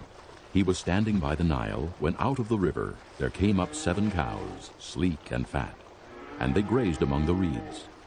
After them 7 other cows, ugly and gaunt, came up out of the Nile and stood beside those on the river bank. And the cows that were ugly and gaunt ate up the 7 sleek fat cows. Then Pharaoh woke up. He fell asleep again and had a second dream. 7 heads of grain, healthy and good, were growing on a single stalk. After them 7 other heads of grain sprouted, thin and scorched by the east wind. The thin heads of grain swallowed up the 7 healthy full heads. Then Pharaoh woke up. It had been a dream. In the morning his mind was troubled, so he sent for all the magicians and wise men of Egypt. Pharaoh told them his dreams, but no one could interpret them for him. Then the chief cupbearer said to Pharaoh, Today I am reminded of my shortcomings. Pharaoh was once angry with his servants, and he imprisoned me and the chief baker in the house of the captain of the guard. Each of us had a dream the same night, and each dream had a meaning of its own. Now a young Hebrew was there with us, a servant of the captain of the guard. We told him our dreams, and he interpreted them for us, giving each man the interpretation of his dream. And things turned out exactly as he interpreted them to us. I was restored to my position, and the other man was hanged. So Pharaoh sent for Joseph, and he was quickly brought from the dungeon. When he had shaved and changed his clothes, he came before Pharaoh. Pharaoh said to Joseph, I had a dream, and no one can interpret it, but I have heard it said of you that when you hear a dream, you can interpret it. I cannot do it, Joseph replied to Pharaoh. But God will give Pharaoh the answer he desires. Then Pharaoh said to Joseph, In my dream, I was standing on the bank of the Nile, when out of the river there came up 7 cows, fat and sleek, and they grazed among the reeds. After them 7 other cows came up, scrawny and very ugly and lean. I had never seen such ugly cows in all the land of Egypt. The lean, ugly cows ate up the 7 fat cows that came up first. But even after they ate them, no one could tell that they had done so. They looked just as ugly as before. Then I woke up.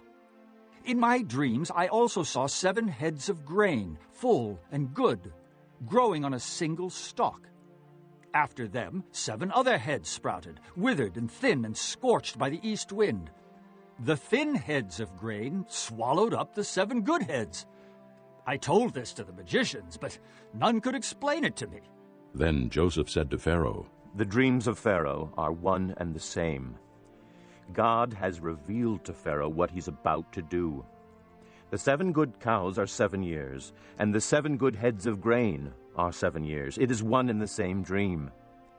The 7 lean, ugly cows that came up afterward are 7 years, and so are the 7 worthless heads of grain scorched by the east wind. They are 7 years of famine. It is just as I said to Pharaoh. God has shown Pharaoh what he's about to do. 7 years of great abundance are coming throughout the land of Egypt, but 7 years of famine will follow them. Then all the abundance in Egypt will be forgotten, and the famine will ravage the land. The abundance in the land will not be remembered, because the famine that follows it will be so severe. The reason the dream was given to Pharaoh in 2 forms is that the matter has been firmly decided by God, and God will do it soon.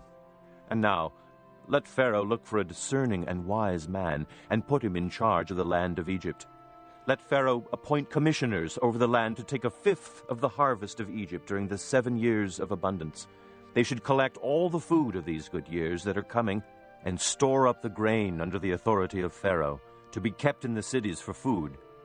This food should be held in reserve for the country, to be used during the 7 years of famine that will come upon Egypt, so that the country may not be ruined by the famine." The plan seemed good to Pharaoh and to all his officials. So Pharaoh asked them, "Can we find anyone like this man, one in whom is the Spirit of God?" Then Pharaoh said to Joseph, "Since God has made all this known to you, there is no one so discerning and wise as you. You shall be in charge of my palace, and all my people are to submit to your orders. Only with respect to the throne will I be greater than you." So Pharaoh said to Joseph, "I hereby put you in charge of the whole land of Egypt." Then Pharaoh took his signet ring from his finger and put it on Joseph's finger. He dressed him in robes of fine linen and put a gold chain around his neck. He had him ride in a chariot as his second in command, and men shouted before him, "Make way!" Thus he put him in charge of the whole land of Egypt.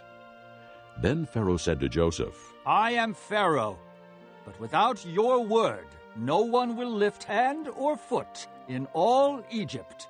Pharaoh gave Joseph the name Zaphanath-Paneah, and gave him Asenath, daughter of Potipherah, priest of On, to be his wife. And Joseph went throughout the land of Egypt.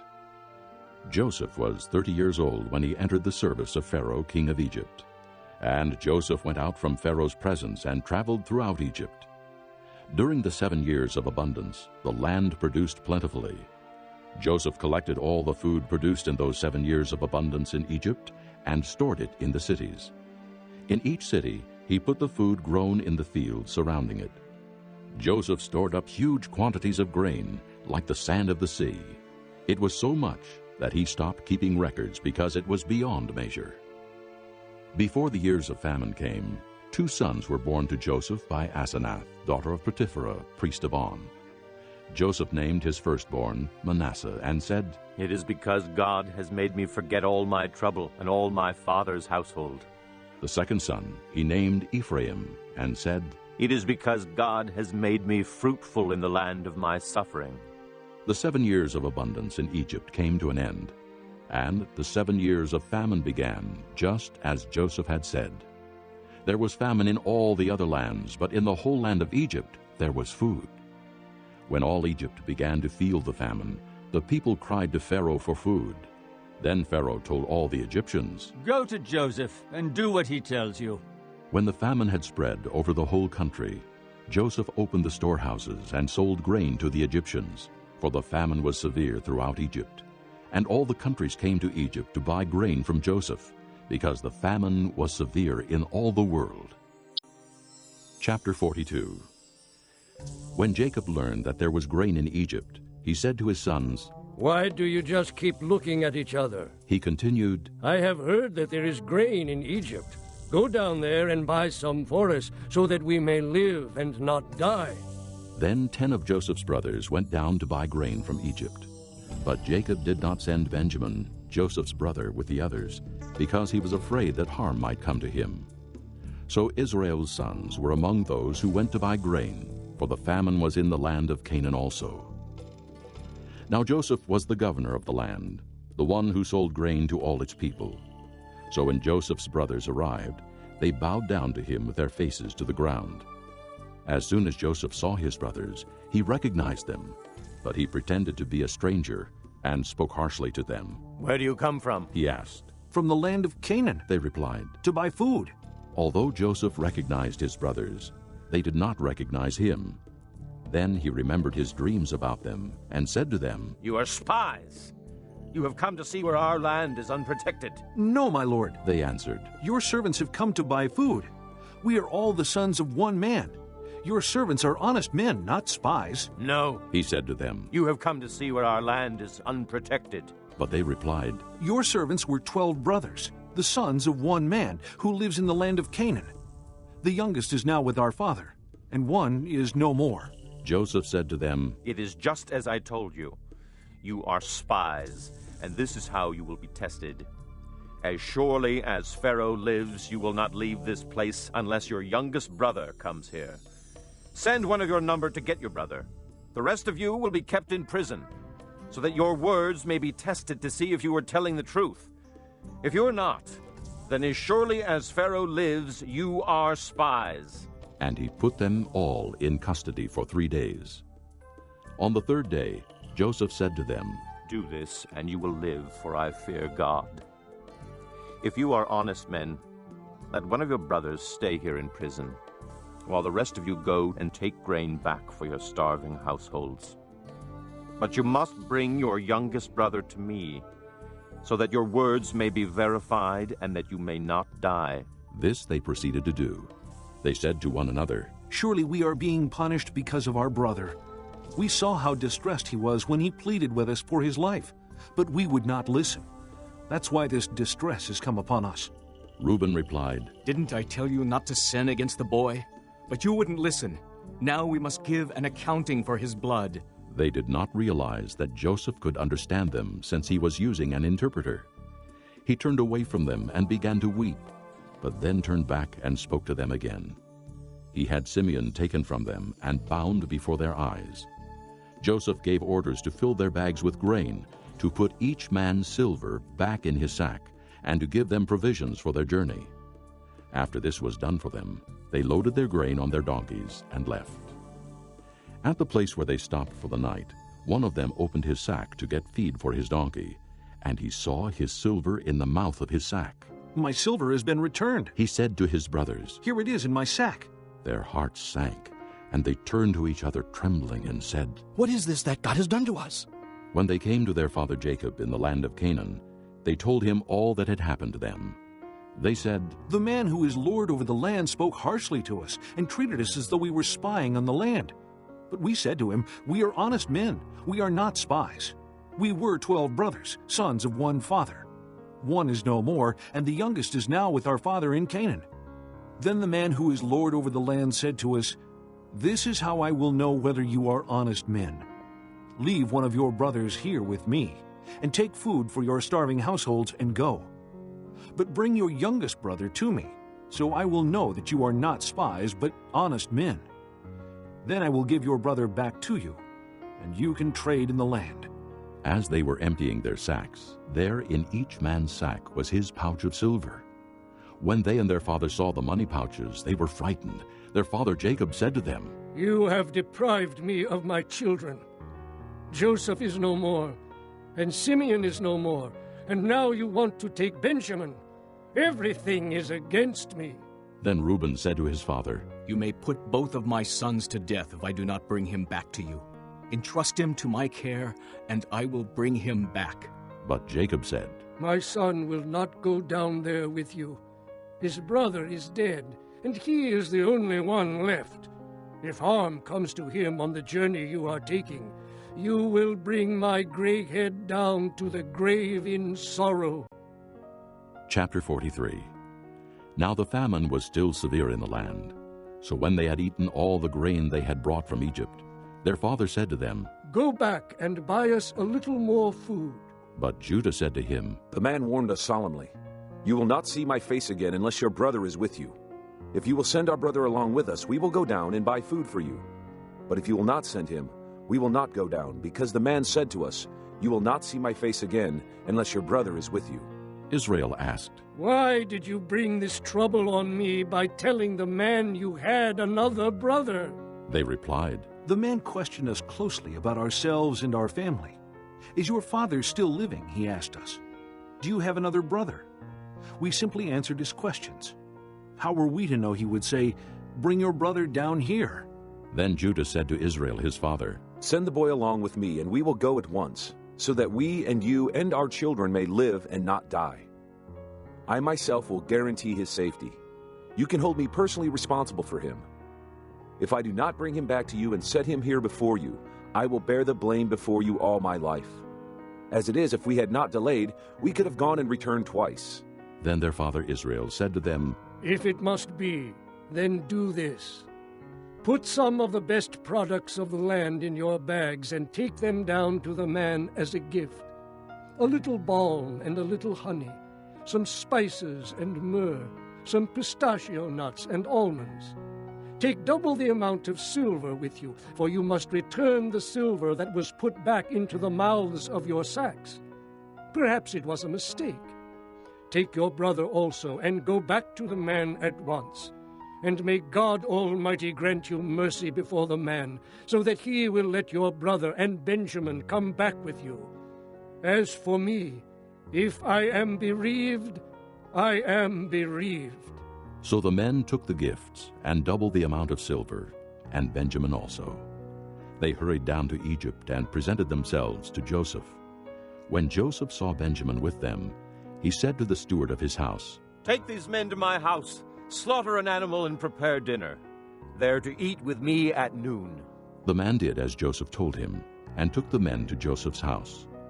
Now the men were frightened when they were taken to his house. They thought, "We were brought here because of the silver that was put back into our sacks the first time. He wants to attack us and overpower us and seize us as slaves and take our donkeys." So they went up to Joseph's steward and spoke to him at the entrance to the house. "Please, sir," they said, "we came down here the first time to buy food. But at the place where we stopped for the night, we opened our sacks, and each of us found his silver, the exact weight, in the mouth of his sack. So we have brought it back with us.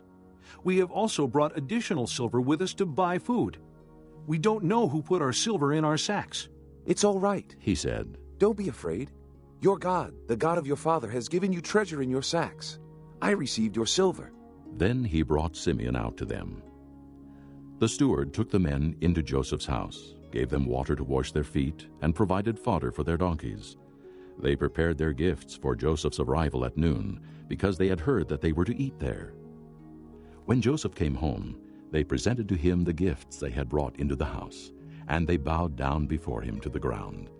He asked them how they were, and then he said, "How is your aged father you told me about? Is he still living?" They replied, "Your servant our father is still alive and well." And they bowed low to pay him honor. As he looked about and saw his brother Benjamin, his own mother's son, he asked, "Is this your youngest brother, the one you told me about?" And he said, "God be gracious to you, my son." Deeply moved at the sight of his brother, Joseph hurried out and looked for a place to weep. He went into his private room and wept there. After he had washed his face, he came out and, controlling himself, said, "Serve the food." They served him by himself, the brothers by themselves, and the Egyptians who ate with him by themselves, because Egyptians could not eat with Hebrews, for that is detestable to Egyptians. The men had been seated before him in the order of their ages, from the firstborn to the youngest, and they looked at each other in astonishment. When portions were served to them from Joseph's table, Benjamin's portion was 5 times as much as anyone else's, so they feasted and drank freely with him. Chapter 44. Now Joseph gave these instructions to the steward of his house. "Fill the men's sacks with as much food as they can carry, and put each man's silver in the mouth of his sack. Then put my cup, the silver one, in the mouth of the youngest one's sack, along with the silver for his grain." And he did as Joseph said. As morning dawned, the men were sent on their way with their donkeys. They had not gone far from the city, when Joseph said to his steward, "Go after those men at once. And when you catch up with them, say to them, 'Why have you repaid good with evil? Isn't this the cup my master drinks from and also uses for divination? This is a wicked thing you have done.'" When he caught up with them, he repeated these words to them. But they said to him, "Why does my lord say such things? Far be it from your servants to do anything like that. We even brought back to you from the land of Canaan the silver we found inside the mouths of our sacks. So why would we steal silver or gold from your master's house? If any of your servants is found to have it, he will die, and the rest of us will become my lord's slaves." "Very well then," he said. "Let it be as you say. Whoever is found to have it will become my slave. The rest of you will be free from blame." Each of them quickly lowered his sack to the ground and opened it. Then the steward proceeded to search, beginning with the oldest and ending with the youngest. And the cup was found in Benjamin's sack. At this they tore their clothes. Then they all loaded their donkeys and returned to the city.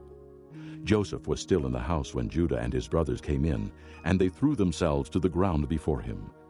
Joseph said to them, "What is this you have done? Don't you know that a man like me can find things out by divination?" "What can we say to my lord?" Judah replied. "What can we say? How can we prove our innocence? God has uncovered your servant's guilt. We are now my lord's slaves, we ourselves and the one who was found to have the cup." But Joseph said, "Far be it from me to do such a thing. Only the man who was found to have the cup will become my slave. The rest of you, go back to your father in peace." Then Judah went up to him and said, "Please, my lord, let your servant speak a word to my lord. Do not be angry with your servant, though you are equal to Pharaoh himself." My lord asked his servants, "Do you have a father or a brother?" And we answered, "We have an aged father, and there is a young son born to him in his old age. His brother is dead, and he is the only one of his mother's sons left, and his father loves him." Then you said to your servants, "Bring him down to me so I can see him for myself."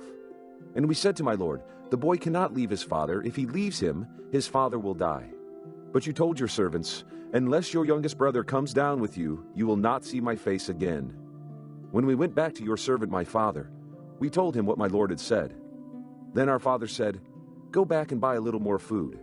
But we said, "We cannot go down. Only if our youngest brother is with us will we go. We cannot see the man's face unless our youngest brother is with us." Your servant my father said to us, "You know that my wife bore me 2 sons. One of them went away from me, and I said, 'He has surely been torn to pieces,' and I have not seen him since. If you take this one from me too, and harm comes to him, you will bring my gray head down to the grave in misery. So now if the boy is not with us when I go back to your servant my father, and if my father, whose life is closely bound up with the boy's life, sees that the boy isn't there, he will die. Your servants will bring the gray head of our father down to the grave in sorrow." Your servant guaranteed the boy's safety to my father. I said, "If I do not bring him back to you, I will bear the blame before you, my father, all my life. Now then, please let your servant remain here as my lord's slave in place of the boy, and let the boy return with his brothers. How can I go back to my father if the boy is not with me? No, do not let me see the misery that would come upon my father." Chapter 45. Then Joseph could no longer control himself before all his attendants, and he cried out, "Have everyone leave my presence!" So there was no one with Joseph when he made himself known to his brothers. And he wept so loudly that the Egyptians heard him, and Pharaoh's household heard about it. Joseph said to his brothers, "I am Joseph. Is my father still living?" But his brothers were not able to answer him, because they were terrified at his presence. Then Joseph said to his brothers, "Come close to me." When they had done so, he said, "I am your brother Joseph, the one you sold into Egypt. And now, do not be distressed, and do not be angry with yourselves for selling me here, because it was to save lives that God sent me ahead of you. For 2 years now there has been famine in the land, and for the next 5 years there will not be plowing and reaping. But God sent me ahead of you to preserve for you a remnant on earth and to save your lives by a great deliverance. So then, it was not you who sent me here, but God. He made me father to Pharaoh, lord of his entire household and ruler of all Egypt. Now, hurry back to my father and say to him, 'This is what your son Joseph says. God has made me lord of all Egypt. Come down to me, don't delay. You shall live in the region of Goshen and be near me, you, your children and grandchildren, your flocks and herds, and all you have. I will provide for you there, because 5 years of famine are still to come. Otherwise you and your household and all who belong to you will become destitute. You can see for yourselves, and so can my brother Benjamin, that it is really I who am speaking to you. Tell my father about all the honor accorded me in Egypt, and about everything you have seen, and bring my father down here quickly.'" Then he threw his arms around his brother Benjamin and wept. And Benjamin embraced him weeping, and he kissed all his brothers and wept over them. Afterward, his brothers talked with him. When the news reached Pharaoh's palace that Joseph's brothers had come, Pharaoh and all his officials were pleased. Pharaoh said to Joseph, "Tell your brothers, do this. Load your animals and return to the land of Canaan, and bring your father and your families back to me.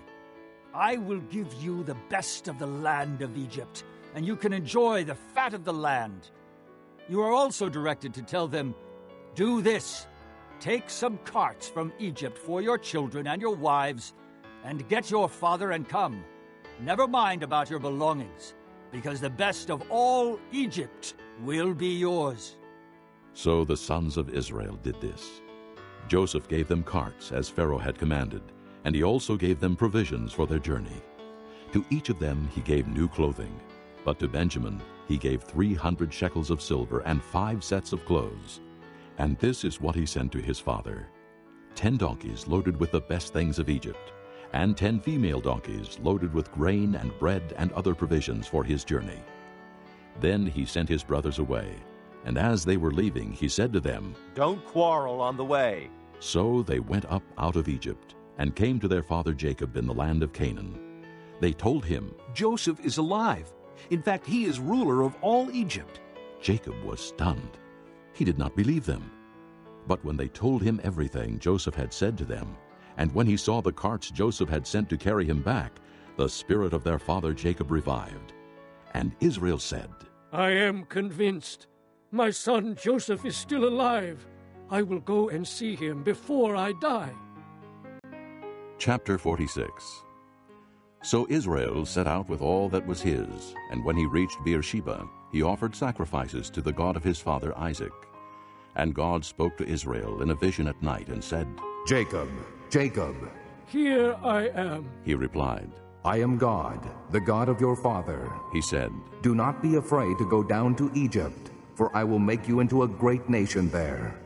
I will go down to Egypt with you, and I will surely bring you back again, and Joseph's own hand will close your eyes."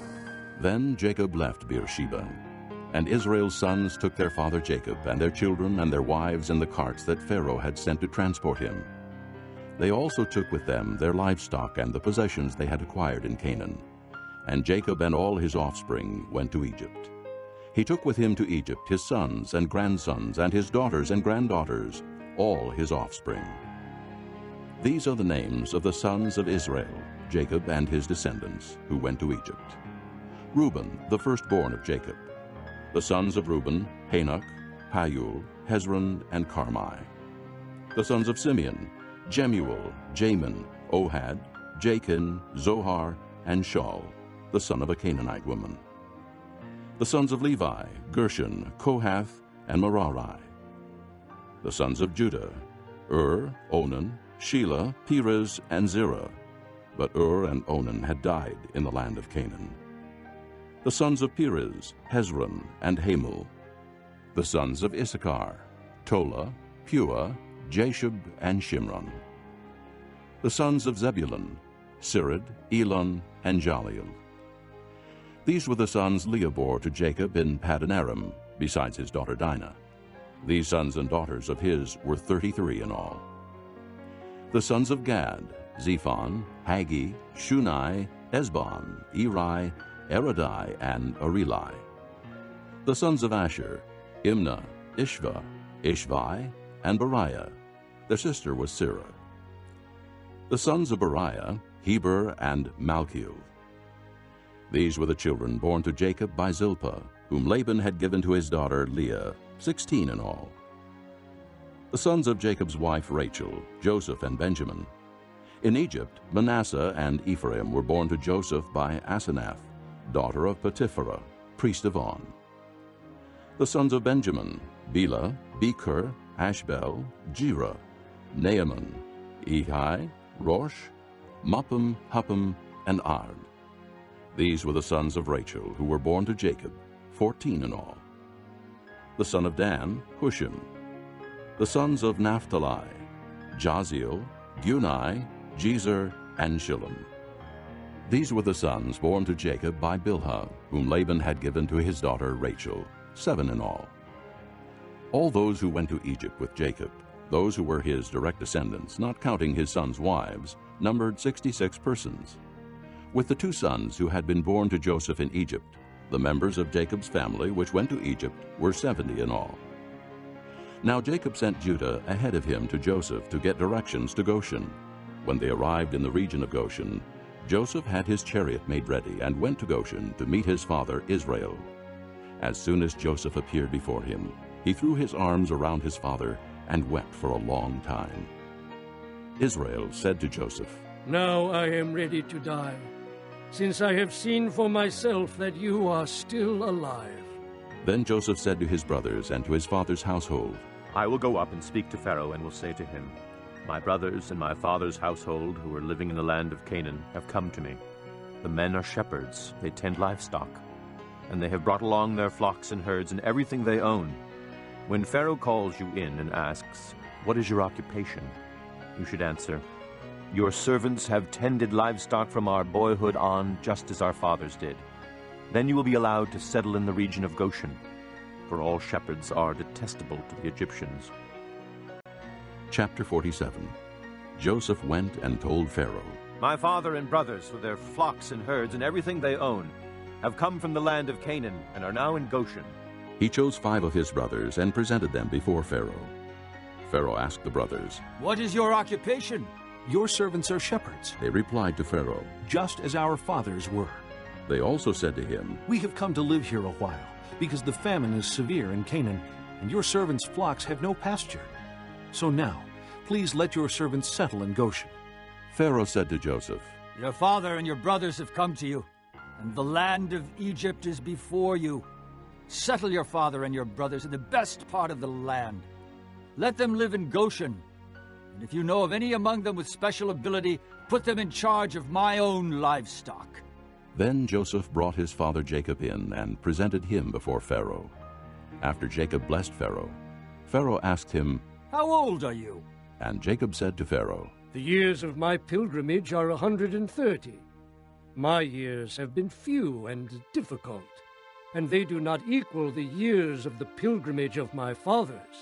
Then Jacob blessed Pharaoh and went out from his presence. So Joseph settled his father and his brothers in Egypt, and gave them property in the best part of the land, the district of Ramesses, as Pharaoh directed. Joseph also provided his father and his brothers and all his father's household with food, according to the number of their children. There was no food, however, in the whole region, because the famine was severe. Both Egypt and Canaan wasted away because of the famine. Joseph collected all the money that was to be found in Egypt and Canaan in payment for the grain they were buying, and he brought it to Pharaoh's palace. When the money of the people of Egypt and Canaan was gone, all Egypt came to Joseph and said, Give us food. Why should we die before your eyes? Our money is used up. Then bring your livestock, said Joseph. I will sell you food in exchange for your livestock, since your money is gone. So they brought their livestock to Joseph, and he gave them food in exchange for their horses, their sheep and goats, their cattle and donkeys. And he brought them through that year with food in exchange for all their livestock. When that year was over, they came to him the following year and said, We cannot hide from our Lord the fact that since our money is gone and our livestock belongs to you, there is nothing left for our Lord except our bodies and our land. Why should we perish before your eyes, we and our land as well? Buy us and our land in exchange for food, and we with our land will be in bondage to Pharaoh. Give us seed so that we may live and not die, and that the land may not become desolate. So Joseph bought all the land in Egypt for Pharaoh. The Egyptians, one and all, sold their fields because the famine was too severe for them. The land became Pharaoh's, and Joseph reduced the people to servitude, from one end of Egypt to the other. However, he did not buy the land of the priests, because they received a regular allotment from Pharaoh and had food enough from the allotment Pharaoh gave them. That is why they did not sell their land. Joseph said to the people, Now that I have bought you and your land today for Pharaoh, here is seed for you so you can plant the ground. But when the crop comes in, give 1/5 of it to Pharaoh. The other 4/5 you may keep as seed for the fields and as food for yourselves and your households and your children. You have saved our lives, they said. May we find favor in the eyes of our Lord. We will be in bondage to Pharaoh. So Joseph established it as a law concerning land in Egypt, still in force today, that 1/5 of the produce belongs to Pharaoh. It was only the land of the priests that did not become Pharaoh's. Now the Israelites settled in Egypt, in the region of Goshen. They acquired property there, and were fruitful and increased greatly in number. Jacob lived in Egypt 17 years, and the years of his life were 147. When the time drew near for Israel to die, He called for his son Joseph and said to him, If I have found favor in your eyes, put your hand under my thigh, and promise that you will show me kindness and faithfulness.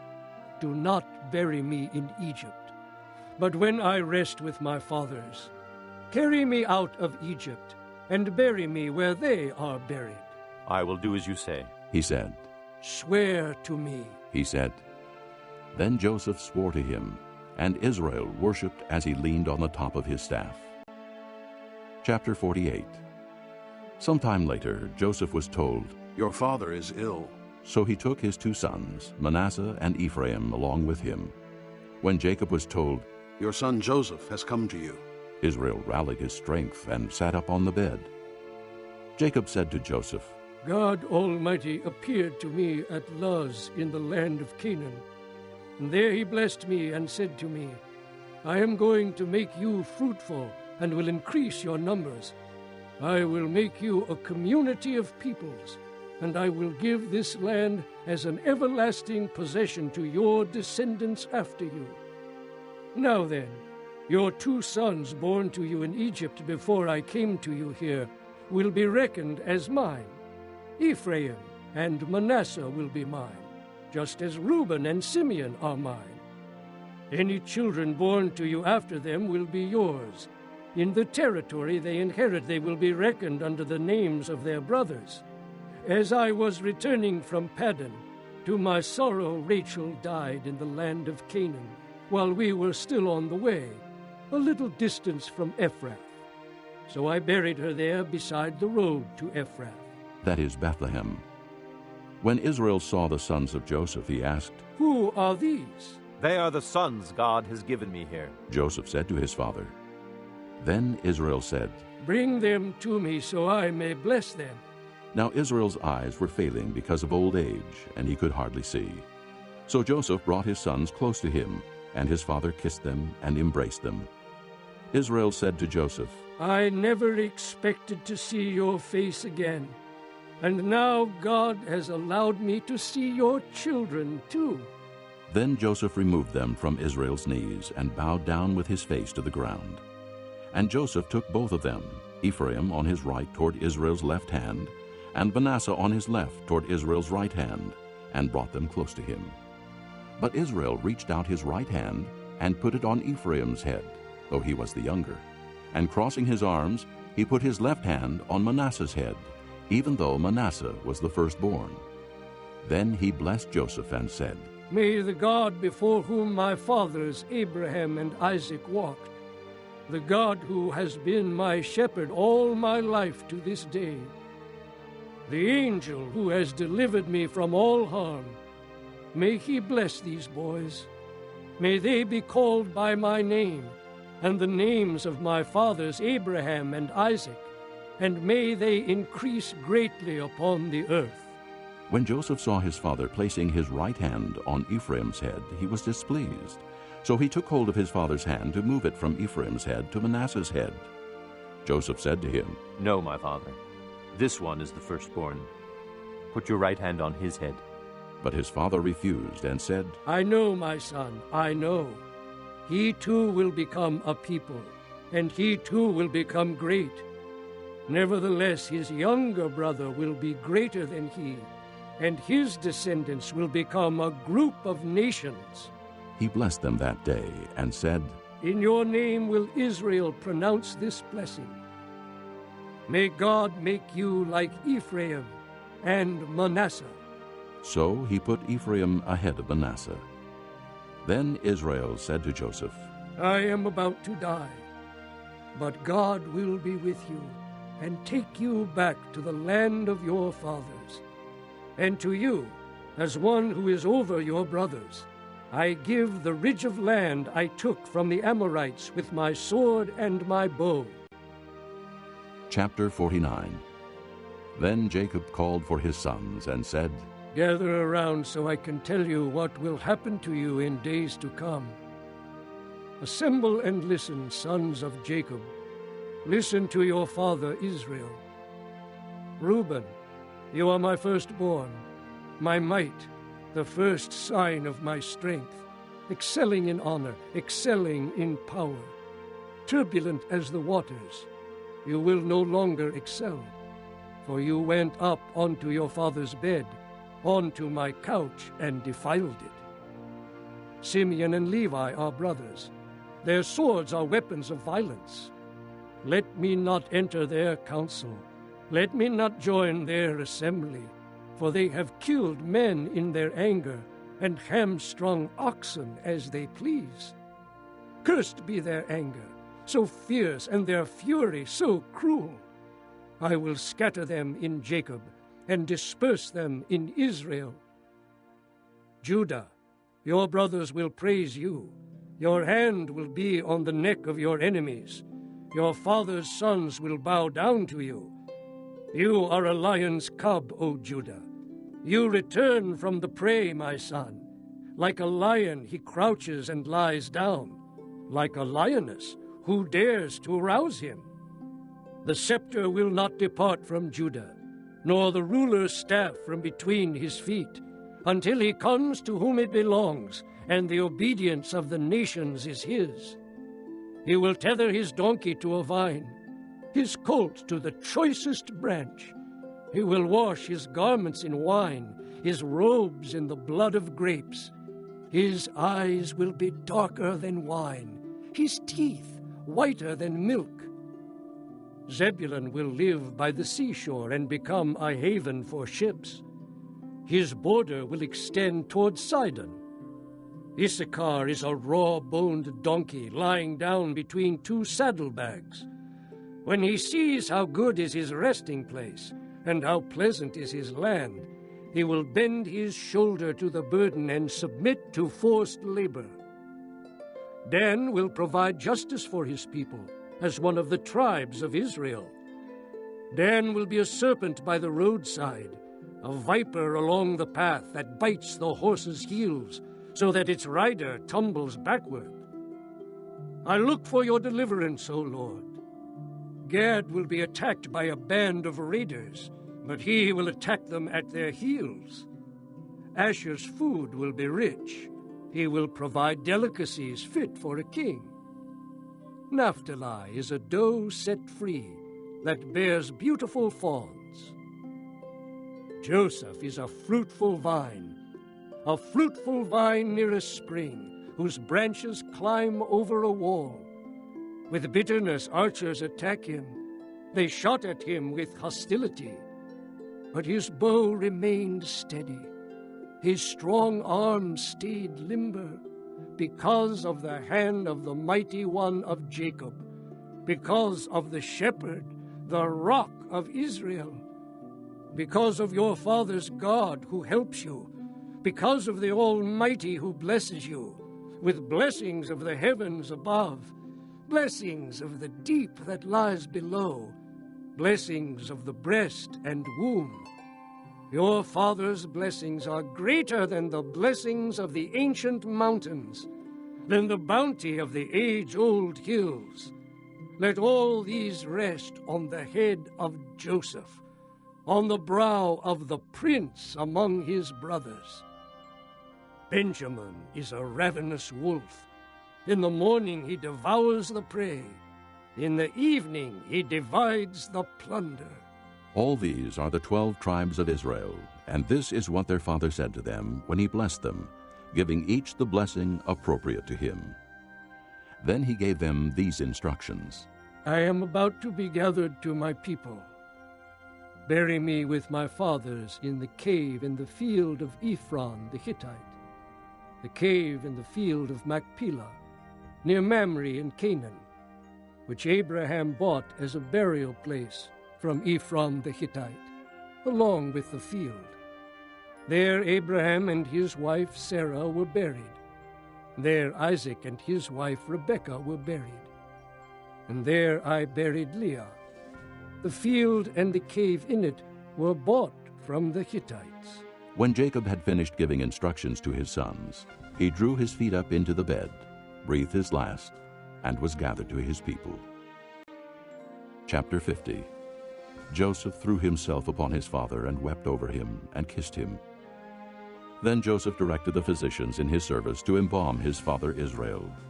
So the physicians embalmed him, taking a full 40 days, for that was the time required for embalming. And the Egyptians mourned for him 70 days. When the days of mourning had passed, Joseph said to Pharaoh's court, "If I have found favor in your eyes, speak to Pharaoh for me. Tell him, my father made me swear an oath and said, 'I am about to die. Bury me in the tomb I dug for myself in the land of Canaan. Now let me go up and bury my father. Then I will return.'" Pharaoh said, "Go up and bury your father, as he made you swear to do." So Joseph went up to bury his father. All Pharaoh's officials accompanied him, the dignitaries of his court and all the dignitaries of Egypt, besides all the members of Joseph's household and his brothers, and those belonging to his father's household. Only their children and their flocks and herds were left in Goshen. Chariots and horsemen also went up with him. It was a very large company. When they reached the threshing floor of Atad, near the Jordan, they lamented loudly and bitterly, and there Joseph observed a 7-day period of mourning for his father. When the Canaanites who lived there saw the mourning at the threshing floor of Atad, they said, "The Egyptians are holding a solemn ceremony of mourning." That is why that place near the Jordan is called Abel-Mizraim. So Jacob's sons did as he had commanded them. They carried him to the land of Canaan and buried him in the cave in the field of Machpelah near Mamre, which Abraham had bought as a burial place from Ephron the Hittite, along with the field. After burying his father, Joseph returned to Egypt, together with his brothers and all the others who had gone with him to bury his father. When Joseph's brothers saw that their father was dead, they said, "What if Joseph holds a grudge against us and pays us back for all the wrongs we did to him?" So they sent word to Joseph, saying, "Your father left these instructions before he died. This is what you are to say to Joseph. I ask you to forgive your brothers the sins and the wrongs they committed in treating you so badly.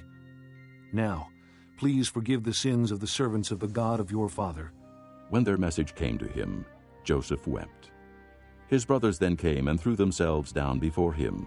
"We are your slaves," they said. But Joseph said to them, "Don't be afraid. Am I in the place of God? You intended to harm me, But God intended it for good, to accomplish what is now being done, the saving of many lives. So then don't be afraid. I will provide for you and your children." And he reassured them and spoke kindly to them. Joseph stayed in Egypt along with all his father's family. He lived 110 years and saw the 3rd generation of Ephraim's children. Also the children of Machir, son of Manasseh, were placed at birth on Joseph's knees.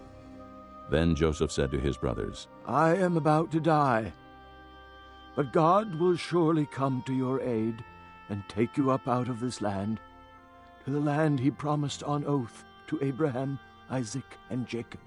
And Joseph made the sons of Israel swear an oath and said, "God will surely come to your aid, and then you must carry my bones up from this place."